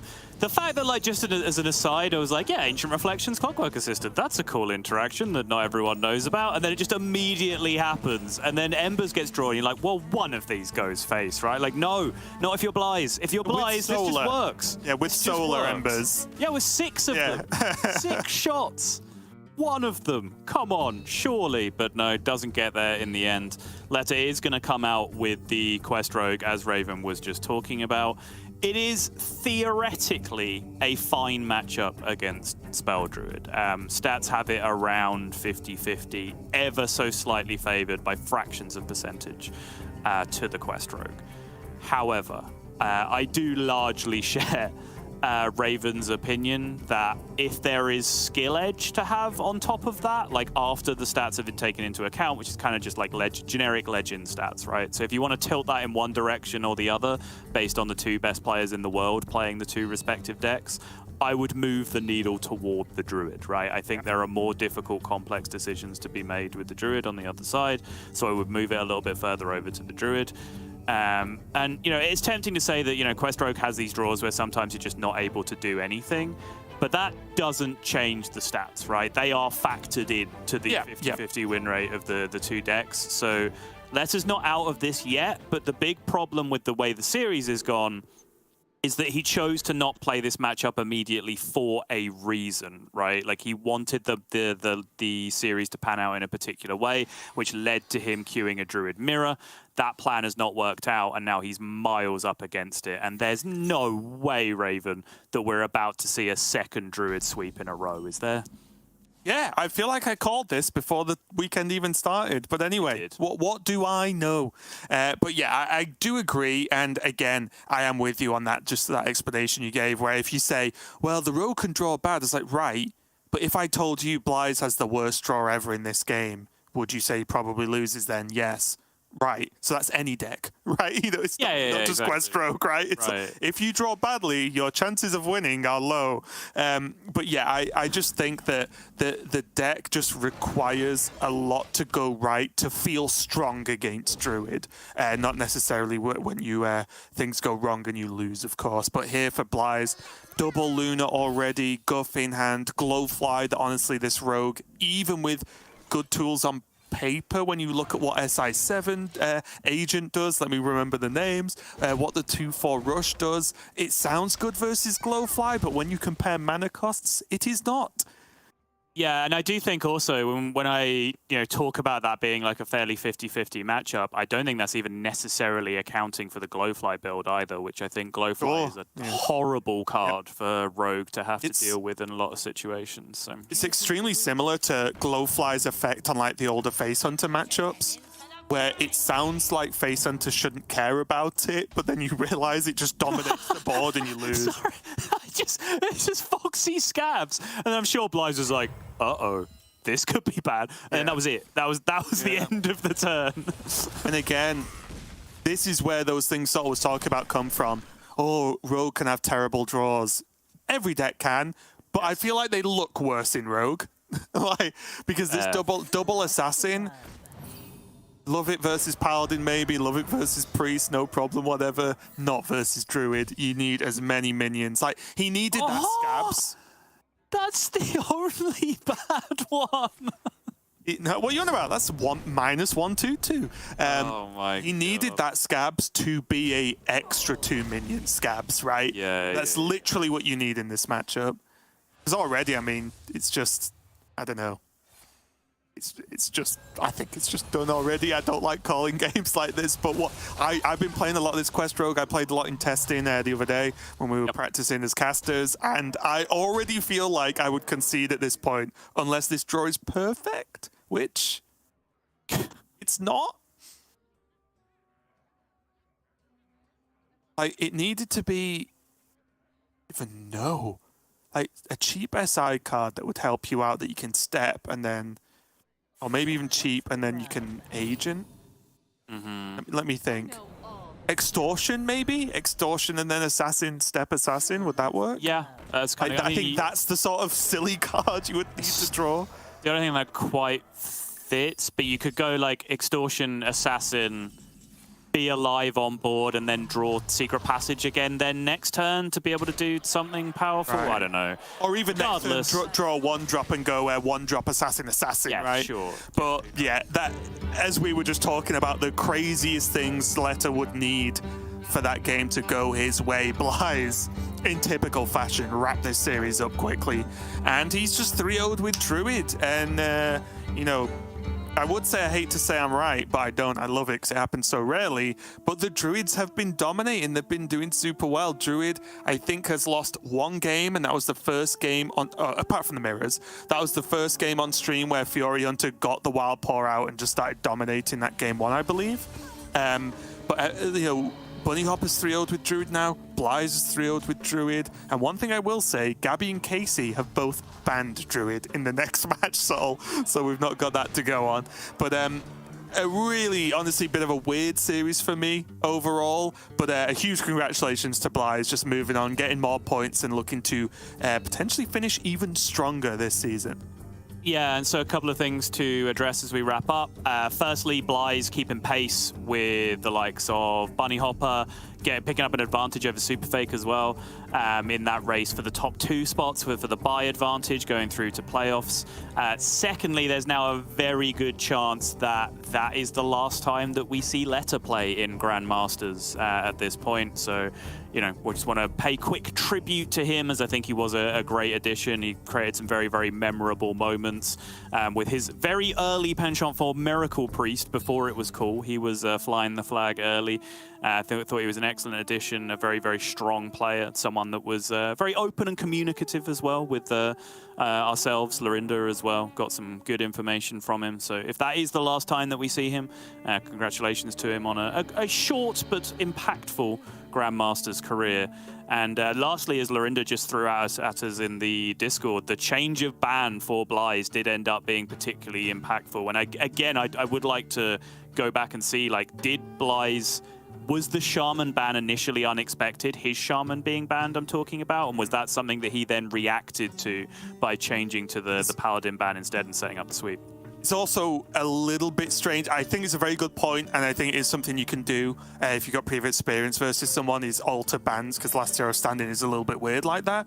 But I will say, like, the ban worked, but he had to win a Druid mirror, right? Which, you know, does shift things just a tiny bit. But again, congratulations to Blyze. You know, rough series for Leta, and I, you know, agree with everything you said in terms of describing Leta. But again, one of the positive things is I'm pretty sure we will see the majority of these players compete in the Masters tours going forward, one of which is next weekend as well. So looking forward to that one. But we are now going to go for a quick break while we set up our final match of the day. I mentioned it earlier, and I will mention it again. It's going to be Gaby versus Casie, and there's a lot on the line for both of these players, so each will be dying for a win right now. We're going to go to a quick one, and we'll be right back.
Welcome back, everyone. We've got our final match of the day ready for you guys, and it's going to be Gaby versus Casie. And it's going to be a bit of a different set of matchups as well. Both players do have Demon Hunter and Druid. The Druids, I believe, are banned out, Sottle. But then we have the Quest Hunter and the Control Warrior versus the Miracle Priest and the Quest Rogue. So, any initial thoughts on both these players copying each other's poses, but also on the actual two different sort of archetypes these players have in each of their lineups?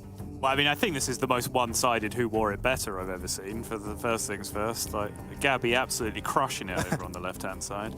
Casie, you know I love you. But lineup-wise, yeah, interesting to see Miracle Priest. Not something that I was expecting to have a huge impact. A lot of the sort of more fringe decks that were popping up, I did kind of predict going into this. I thought we'd see some Quest Rogue. I thought we'd see some board-based Paladin. I thought we'd see a bit of variation in Druids as well, just to potentially be able to be better in the Druid mirror. However, Miracle Priest, does make a lot of sense. And I know Gaby himself said that he was really going to put the time in grinding, make sure he got this lineup right, because let's not forget, as I mentioned at the start of the broadcast, Gaby is in the unenviable position with the difficult second album now of trying to follow up what he did in the previous year in Grandmasters. He's a big outsider to even make it to playoffs, let alone make it to Grandmasters last call, which is where he should be at this point. So he really does have to get this lineup right. He needs a week-winning, tournament-winning lineup. And here is his deck number one. He's going to be queuing first. It is that Quest Rogue. And interestingly enough, this was very similar, if not identical, to the deck I was putting a lot of testing in when we were doing our practice the other day. And it is the Stealth package, which we have not seen on stream as of yet. There's double Spy Mistress and the two Greyheart Sages in there. And personally, it did not work out too well for me. It might have been a bad few draws, but the Stealth minion or the Stealth package felt like it got in the way just a little bit. But if Gaby's aiming particularly at, for example, Druid, being able to just cash in that early damage pretty freely, then it does make sense. The only problem here, Sottle, as we take a look at Casey's results and information, is that I believe Casey's queuing his Quest Hunter. And for me, things get very, very dicey when you're running like more awkward minions that aren't as bulky that Quest Hunter can just chew up. Yeah, no, I think that's very true. Having the Stealth package at least gives you some options of being able to play some minions that can't be immediately targeted. Playing around Bowler Shot with positioning, even though it's always backwards from what you think it is. Bowler Shot's annoying. We've got so used to it being the other way around with every other card where positioning like that matters, and then Bowler Shot ruins everything. But still, that might at least give Gaby some kind of angle to move forward. But I do agree with you. I think Quest Hunter is a deck that has surprised me more and more over the last couple of weeks, really gone up in my estimation. As has Quest Rogue, to be fair, just not as much as Quest Hunter. Yeah, and looking at this build as well, just doing a quick scan, there is the Blood Mage Thanos we discussed earlier today as, I guess, the one newer addition to the expected minion package of double Viper, Drekthar, of course, and Slate. But an addition that it just makes total sense. So even though it's one more minion that isn't a spell, it's also a additional card draw. So, if you're going to put more and more minions in the deck, Thanos is probably top of that list to add to if it's not already there. But let's just dive straight in. So these players are not messing about at all. And I do wonder, both players are very instinctual. Casie more so, but Gaby certainly known to pick up the pace in the matches as well. But with how important this potentially could be, Grandmasters on the line for both of these players.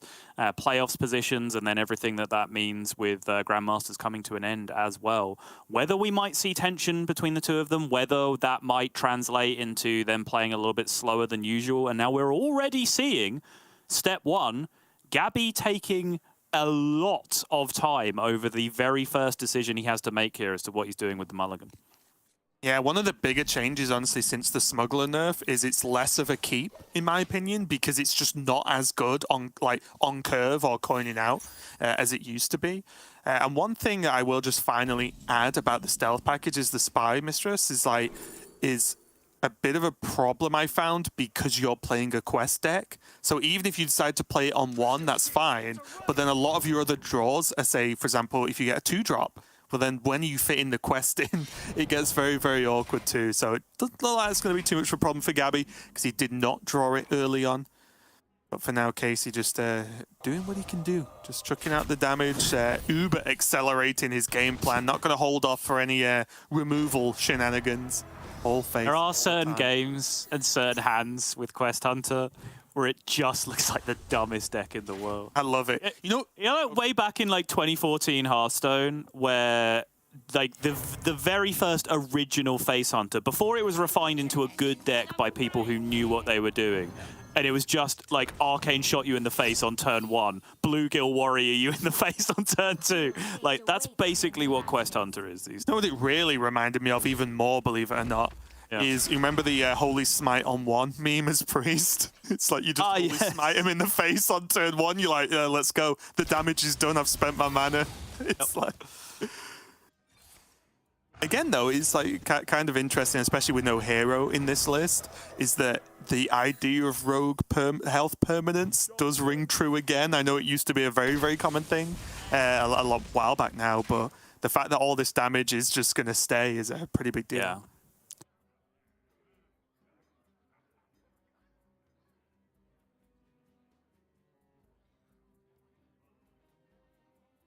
Deciding whether he wants to step and proc quest instead, but I can't see anything past this informant.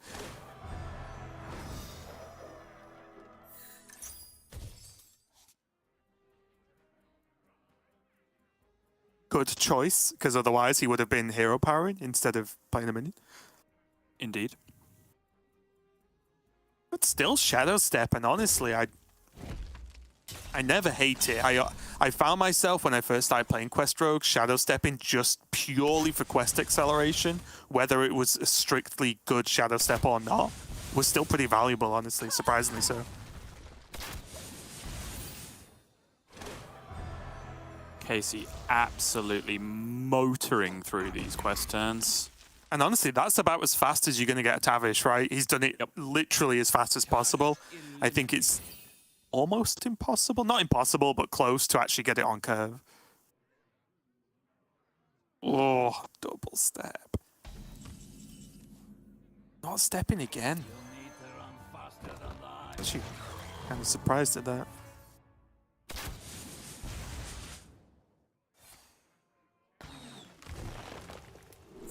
Yeah, it is a little bit weird. He's obviously that long mulligan decision that I was talking about. He ended up keeping Shadow Step and nothing else, and now Shadow Step is just sort of lying dead in his hand. Yeah.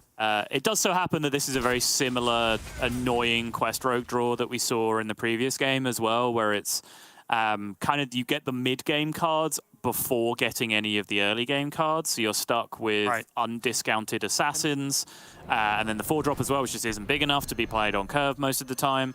And then if he'd have found any of the early game SI cards, then suddenly those Shadow Steps become huge, and he gets to do what Casie was doing, right? Which is just turbo through his quest completion as fast as possible. It's also important to note that that assassin only really died because Casie had exactly a one mana spell. Because then he wouldn't have, if he wanted to kill it, he wouldn't have been able to play Tavish in the same turn. So, you know, it was a bit of a niche out there, but he got there. But now Wound Prey with Piercing Shot. Nice neophyte. Oh. But yeah, it was like, it was low risk. It was also low reward, but the intention from Gaby was like, okay, he plays Tavish. Next turn, I can actually attack face for 4, Shadow Step it back, potentially replay it. Cool, I got 4 free damage. And that's low risk, because even if that doesn't work out, well, you have the Fizz Flash Distractor in your hand anyway, which still deals with the Tavish, so you don't need the Assassin to deal with the 7/7 on board. So still probably a good decision from Gaby. Yeah, looks like Gaby choosing not to play the Neophyte with Steps out here, because he knows that there's basically going to be 2 spells, and that's probably it with the Tavish in hand, blocking a potential Ferocious Roar. But yeah, this is very silly indeed. At this point, I don't even know what card he could possibly get that would help him. A whole lot of nothing. None of those. Give up. And that was brutal is probably the word I'm going to go for right now, honestly, Saul. Casie just got there, chucked all the damage phase, had just about enough card draw, or at least decent draws in themselves with the piercing shots, which do a ton of damage, of course, to get there smoothly. I do think, and maybe this is just the way I play, but I never mind just throwing Shadow Steps out on SI minions that don't even have anything active. Like on the 2/2, right? You could just step that, you still get a reduction on your next card as well, and it just blasts your quest to get scabs out, because then suddenly a stealth scabs hunter does struggle, and then maybe you draw a Battle Master and do push a ton of damage. Like maybe that's just the way you have to go. But regardless, game. Oh, gone. Well, I was going to say, I think in Gaby's defense, that was his plan. That's why he kept Shadow Step, right? He then just wanted to draw any 2-drop, 3-drop SI, use the Shadow Step, spam it out. It's just he didn't really find the hand that ever allowed him to do that. So it was left looking a little bit silly. I'm not sure if on average it's a bad thing. But what it was an absolutely brutal and efficient performance from Casie. And when I said it, I wonder if the nerves, the pressure of this potentially being Casie's last ever Grandmasters game would slow him down. Absolute nonsense. If anyone's paying attention in the Discord, by the way, and wants to do me a favor, the time from when Gaby clicks yes on his mulligan and keeps the Shadow Step to the point Gaby concedes. I want to know how long that period of time was. How long it took Casie to actually kill him. Here, though, diving straight into this next matchup, it's going to be the Hunter, of course, for Casie. We are in last hero standing, and Gaby switched over to his Priest. A pretty interesting list because he is running Zyrella, which is not super common. And then like 1 Psyche Split, 1 Elite Mount, 1 Power Word Fortitude, and 1 Haunt of Rathian. But overall, how do you feel about this matchup, Saul? Because the damage is there for the Hunter, but the healing is potentially there for the Priest as well. Yeah, it's potentially there, but if you are looking for it and you know that you're supposed to look for it, you will find it. A lot of cards in Priest say heal on them. So when you start generating random stuff, you are going to find that stuff on top of the Desperate Prayers and Gifts and everything else that you have available to yourself naturally in the deck. So I do think the healing is quite oppressive in this. I do think Professor Slate, as has now been drawn, can actually have an impact on this, because it's one of the few ways where if Gaby gets a minion down, plays Devour on it, plays Bless on it, normally Quest Hunter just goes, okay, I mean, maybe Freezing Trap, question mark, but outside of that, I'm never dealing with this thing. Whereas Professor Slate actually gives you the option to play around that a little bit, which, having drawn it in hand and not now off Drekthar, it's probably above average for Casie to have panned it out in this situation. Tough to say, but I think I would like the security of having Professor Slate in my hand in this matchup. Yeah, and simply it's cheaper, right? Yes. If you pay 4 mana for Drekthar, that's 3 mana for Slate, if Slate's the only thing you're after. Yeah, and also crucially, it means if you draw Drekthar, you can just slam Drekthar, no question. Yeah, and not care, yeah, exactly. Get the extra tempo. Oh, was Casie? I thought Casie was hovering tempo Slate then. I was like, oh, calm down. Yeah, wow. I mean, yes, Casie's playing fast, but decision-making quick too. Deciding to pick the Drekthar out for mainly what you said, right? He can just summon more minions. Because also, yeah, Gaby runs Zyrella, but that's it. And if he spends a whole turn like doing Zyrella things, fine, but he isn't making giant minions, right? In case he can then just shoot Zyrella with stuff and progress his quest. Very true. I do like the Zyrella edition, by the way. I was very in support of the cut of Zyrella at the time. It made sense, but we have kind of moved on since then to a bit more of a... Like, there's things around, like Glowflight, Drekthar, for example, as well. There's a few more Drekthar decks hanging around now as well. Like, the ability for people to dump a lot of stats on the board early has gone up. Yeah, and honestly, I like that Zyrella option just to be able to deal with those situations. I think across 2 of the 3 regions as well, if we just talk about ladder play, for example, like the aggro/beast druid is one of the most popular decks. So like, yeah, you can't, no one won't argue with you if you put Zyrella in your list because of stuff like that. Makes perfect sense. And again, we've seen multiple players expect an aggro meta this week, right? That was an uncorrupted insight.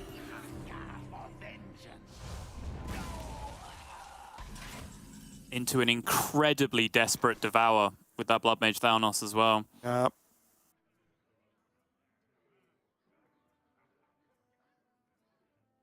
Bit of a strange one here. Personally, I don't think this warrants a slate. No, I would agree. I think I would at least... what's he going to get here?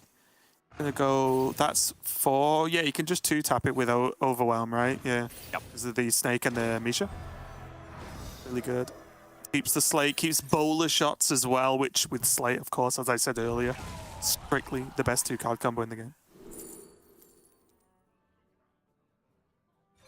Go Breeder, playable minion, gets him another Snake, I bet. Yep. And again, that is probably less for the minion and more for the tradable effect, but maybe Casey's going to decide, well, hey, these minions are sticking. Why don't I play more minions then? Rough position for Gaby. Doesn't feel like he has enough mana to go off right now. Does find Desperate Prayer. There we go. It's the kind of thing I'm talking about. He wants this Horn, presumably, to find him Xyrella now. It does. All right, he's back in business. This has bought him the extra turn that he needed, potentially. A little bit of healing from the Renew. The Xyrella picks up the clear, buys him some time. But that's what the Blood Mage play was about on the previous turn. He just needed to draw additional cards. He needed the Xyrella, he needed some healing, he needs extra time, extra mana to be able to go off with the Nazmani. His opening hand was kind of so weird and miserable that he ended up playing Uncorrupted Insight and then picking up a 3-mana Nazmani.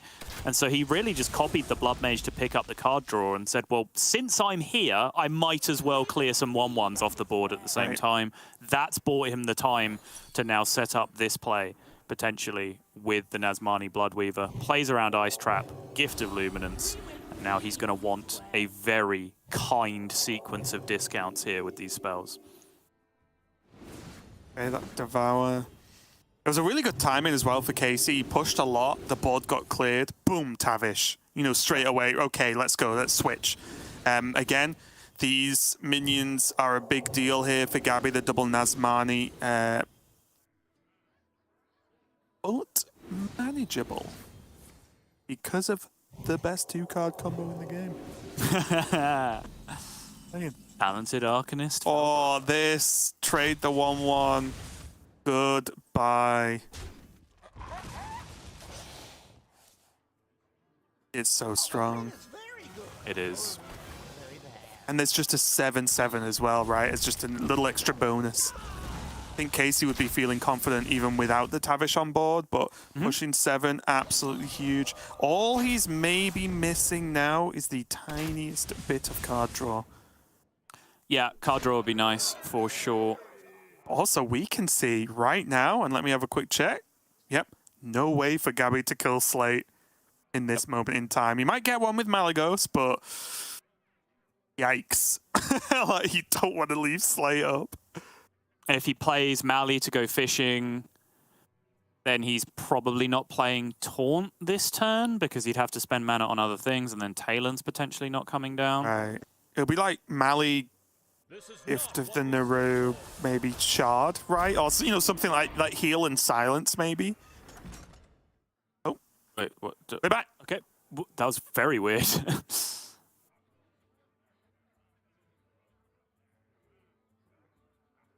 Hailing, though, does make sense. The Divine Shield does add an extra layer and helps block out the Tavish. So this is about as defensive as you can possibly go.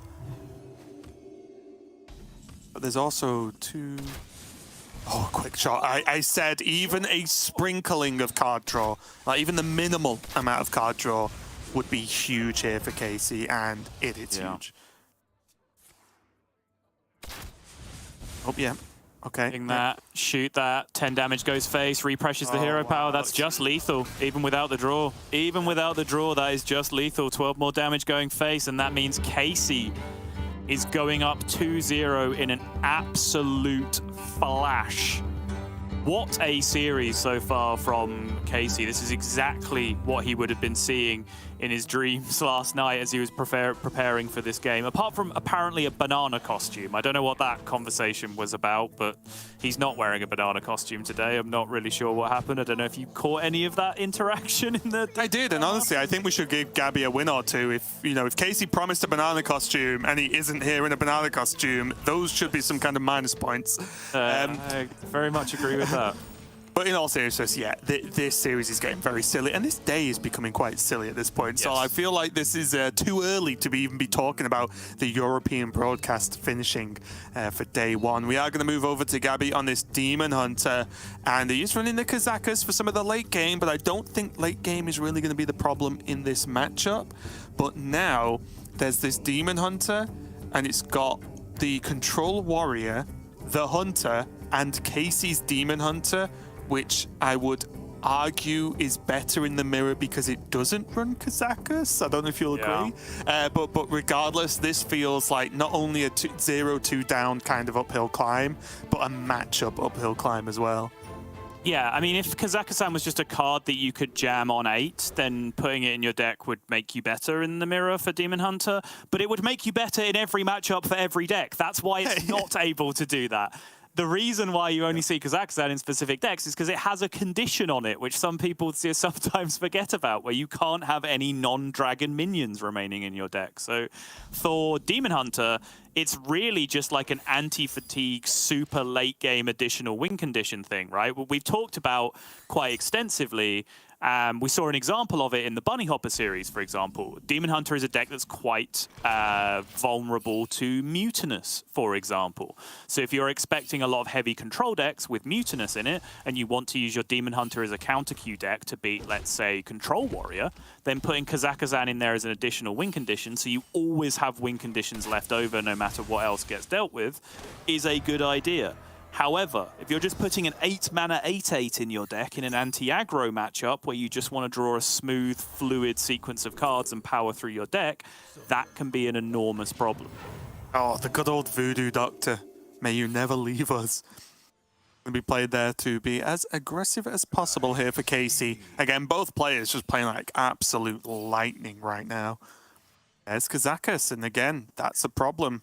Gaby does have a glide, though, which will help him a lot next turn. But the issue is, probably didn't want it in outcast position because it's also going to help Casie. Yep. And this has been two very, very early resizing pouch 1-drops for Casie for two very, very different reasons. Previously, we saw it just because he wanted to be as ahead on board as possible in a very board-based matchup, be able to fight, not fall behind, be aggressive, push damage. This time, he's just keeping as few cards in hand as possible at every given moment because he is aware of the fear of that glide. There you go. Hero powers not being pressed, cards being played, Dragonbane shot being, quote, wasted just so he can get himself down to as low a position as possible. And now, if Gaby wants to glide, he has to give Casie 3 extra cards. I'll have you know the hero power was pressed, so actually. Oh, sorry, yeah, ended just for 0. Yeah. But yeah, this is such a cool way to see the deck played. And don't get me wrong, like Casey's a great player and he's playing it very well, I think. But it's not even mind-blowing to really play it like this. But most people just don't. You know what I mean? Like, you never, if you were into this matchup on ladder, I bet the Hunter doesn't play like this. I'm pretty sure. So it's just really cool to see the approaches and like the way you can get edges against certain matchups, especially with such polarizing cards such as Glide. Yep. So Gaby essentially just going to do bootleg Glide by throwing out the Need for Greed, completing that step of quest. I guess it's quickly important to note as well that this list from Gaby isn't running the expendables, by the way, so that combo isn't there. It's the Sigil and the Kazakhstan for those two cards. My hand is full. Ooh, Fell Screen Blast going down is a big loss, particularly when Gaby already had Talented Arcanist in hand. It can be tough to use in this matchup just because of the general lack of minions, but you do tend to be able to find a way to at least be able to heal for 6 with it, and then at least get it in the Jace pool for a little bit of additional healing.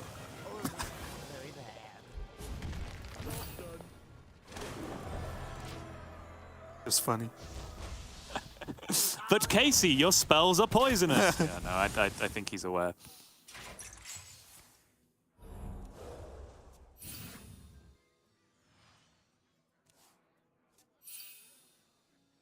Now, I wonder at this point, let's think, how many... Oh, there's still tons of minions left, never mind. I thought there could be some world in which Kaz could be playable if like the exact next draw was Jace, but it's just so not, many. is it? It's There's just so not, many. yeah. Yeah. Like, is it one Arcanist, one Magtheridon? Deadeye as well, right? No, he doesn't run it, right? He doesn't run Oh, he doesn't run it. No, Yeah, sorry, yeah, I was yeah, looking yeah. at Casey's list. Man. Yeah, so that's one positive. You add a minion, but take away a minion as well from the cards. But the fact that like Mag is still in there, Jace, of course, and the second Arcanist, I think. Yeah, Way too now, many, basically. Jace has been drawn, but the snake has been put back in. Yeah, yeah. Although Gaby's healed up a ton, but there's Drek. Not a bad follow-up. Not only will it build a bit of a board as well for Casie, which, you know, is a good or bad thing, actually, depending on how you view this point in the matchup, but also it will just make Casie draw more spells, right? Like, as a natural outcome.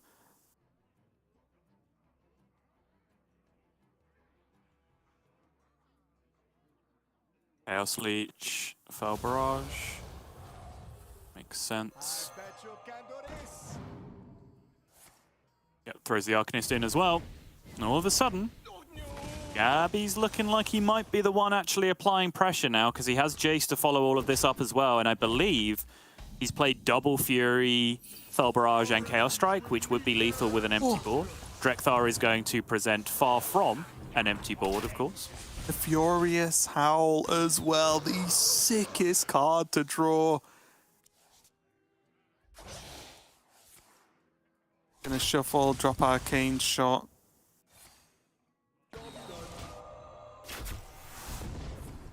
Spell damage helping out, of course, pushing extra damage. 16 health for Gaby.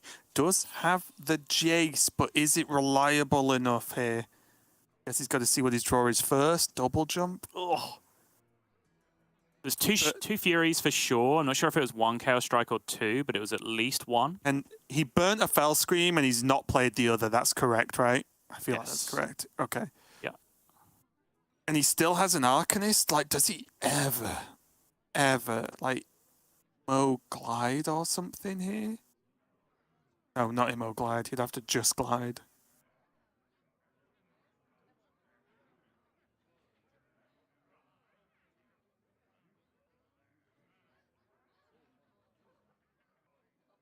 If he plays Jace, he just dies, right? I think so. In a lot of outcomes, in terms from Gaby's point of view. Sorry. Yeah, as long as we are keeping track of what he's played correctly, then yes, I think he would. That's gonna heal 3. There's 4, 7, 8, 7, 8, 9. Oh my god, there's so much damage. Not going to be enough. 7 remaining on board. Double piercing shot in hand. It's a million. It's a million. Oh, Wound Prey off the top as well. Oh, it's perfect. Just to fit in perfectly. 1, 4, 4. And the perfect little 1-1 to throw that extra piercing shot as well. Heartbreaker for Gaby, and you can see it on his face. He would have had such lofty ambitions coming into the year this time around, but it is Casie who is going to keep his hopes of another World Championship visit alive. Yeah, I mean, this series went really well for Casie, and I think the only way it could have been made better is if he was dressed as a banana. But, you know, you win some, you lose some, I suppose. But one thing Casie did do is win this series 3-0 with Hunter. I know you said over the past couple of weeks your estimations of Hunter, Quest Hunter have gone up. Did that series help Sottle? It was hard to follow because of Casey's breakneck speed, but that looked brutal. I mean, it really did, yeah. Quest Hunter is a hell of a deck in the right circumstance. And I do think Casie played it very well. Just the outright aggression of what he was doing, and obviously the Quest Hunter is very Face Hunter adjacent, and people might look at that and say, well, yeah, of course he's playing Hunter aggressively. Like, it's Hunter, it's what they've done since the beginning of time. But just that willingness to be flying by the seat of his pants the entire game, just dump all hand all the time. I think we've certainly seen games, even in Grandmasters in the last couple of weeks, where players have been doing and casters have been talking about things like, but this might be better later, right? Should we do something else instead? Casey's like, no, I'm going to play my cards. I'm going to spend all my mana on completing my quest, and I'm going to deal damage. And it worked out really, really beautifully for him. But as mentioned, Casie and Gaby came into that series in almost symmetrical positions. A little bit of variance here and there with the tiebreakers, but the story for both of them was largely the same. And that's win and keep hopes alive, lose, and that is probably the end of your Grandmasters career. And things do still need to shake out before we can say that with any certainty. But if that is the last time that we see Gaby playing Grandmasters, I, for one, will be incredibly sad about it. Yeah, it's definitely a rough one there for Gaby, and you know, we know how much Gaby does want to win, and he's more than capable of doing so. The only thing I would say, and I did mention this earlier today, but the positive is, well, how did Gaby become a EU Grandmaster? He won a lot of, he did well at Masters Tours. We still have Masters Tours. Those will also, in one respect, potentially qualify to the World Championship as well. So I have no doubts that if Gaby, keeps at it, he could easily make it to Worlds, right? I would not suggest that as a far-fetched idea in any way. But so for our final week of Grandmasters here, we do have our top 8. Jarl, Bunnyhoppor again? We had this match last week, didn't we? Or was this week 1? No, I think it was last week that we saw this, yeah. Absolutely. I mean, this match at home. Wait, that means used to refer to when things are significantly worse than the example you're talking about. Jarl versus Bunnyhoppor is not significantly worse than anything. This is the premium European Grandmasters matchup. Like, this has been the poster child, I think, for high quality considered mechanical play. This is the old guard Europe GM matchup, and then if you pan your eyes all the way down to the bottom, one of the quintessential new guard European GM matchups as well between Frenetic and xBlyzes. So as always, I feel like I say this every week, stacked top 8 for Europe Grandmasters, because it's impossible for there not to be, because that's just the standard of players that we have over here. We live in a world where a player as good as Gaby might have just been relegated. We live in a world where multiple world champions have been relegated, where Fino, Orange, Hunter Ace, Kalento, Pavel, these are players that have been relegated from Hearthstone Grandmasters, not to mention Tice, of course, who's added to that list as well. That's the standard. That's what we have over here in our particular region and across Grandmasters as a whole. And it's always a little bit sad as we start saying goodbye to people, as we might be doing this weekend, but still plenty to look forward to as players look upwards towards playoff spots, towards Hearthstone Grandmasters Last Call, and towards the World Championship. Yeah, there's still a lot left to do. We've still got 2 more days of this week, to be fair. We've got the Americas coming up in, weirdly enough, not right now, which is odd. I feel like normally we lead straight into Americas, but it appears to be earlier in the day than I thought. So we've got Americas coming up in a little bit for them kicking off their first day of their final week of the regular season. Another final reminder, of course, next week is not playoffs. Next week is the Masters Tour, and then the week after will be the playoffs. So when we're talking about all these players that can or are trying to or already have technically qualified for playoffs, that'll be a week after next. But anyway, we'll chat tomorrow. But thanks a lot for watching, as always, and we'll see you same place, same time.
Oh my gosh. 72 damage both times. And both times he left damage on the board. Oh no! Where is cards green? Raven, where is cards green? He got there! Oh. Sick!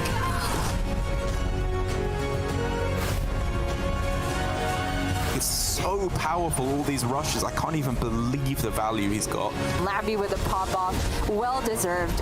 He stays in for another series.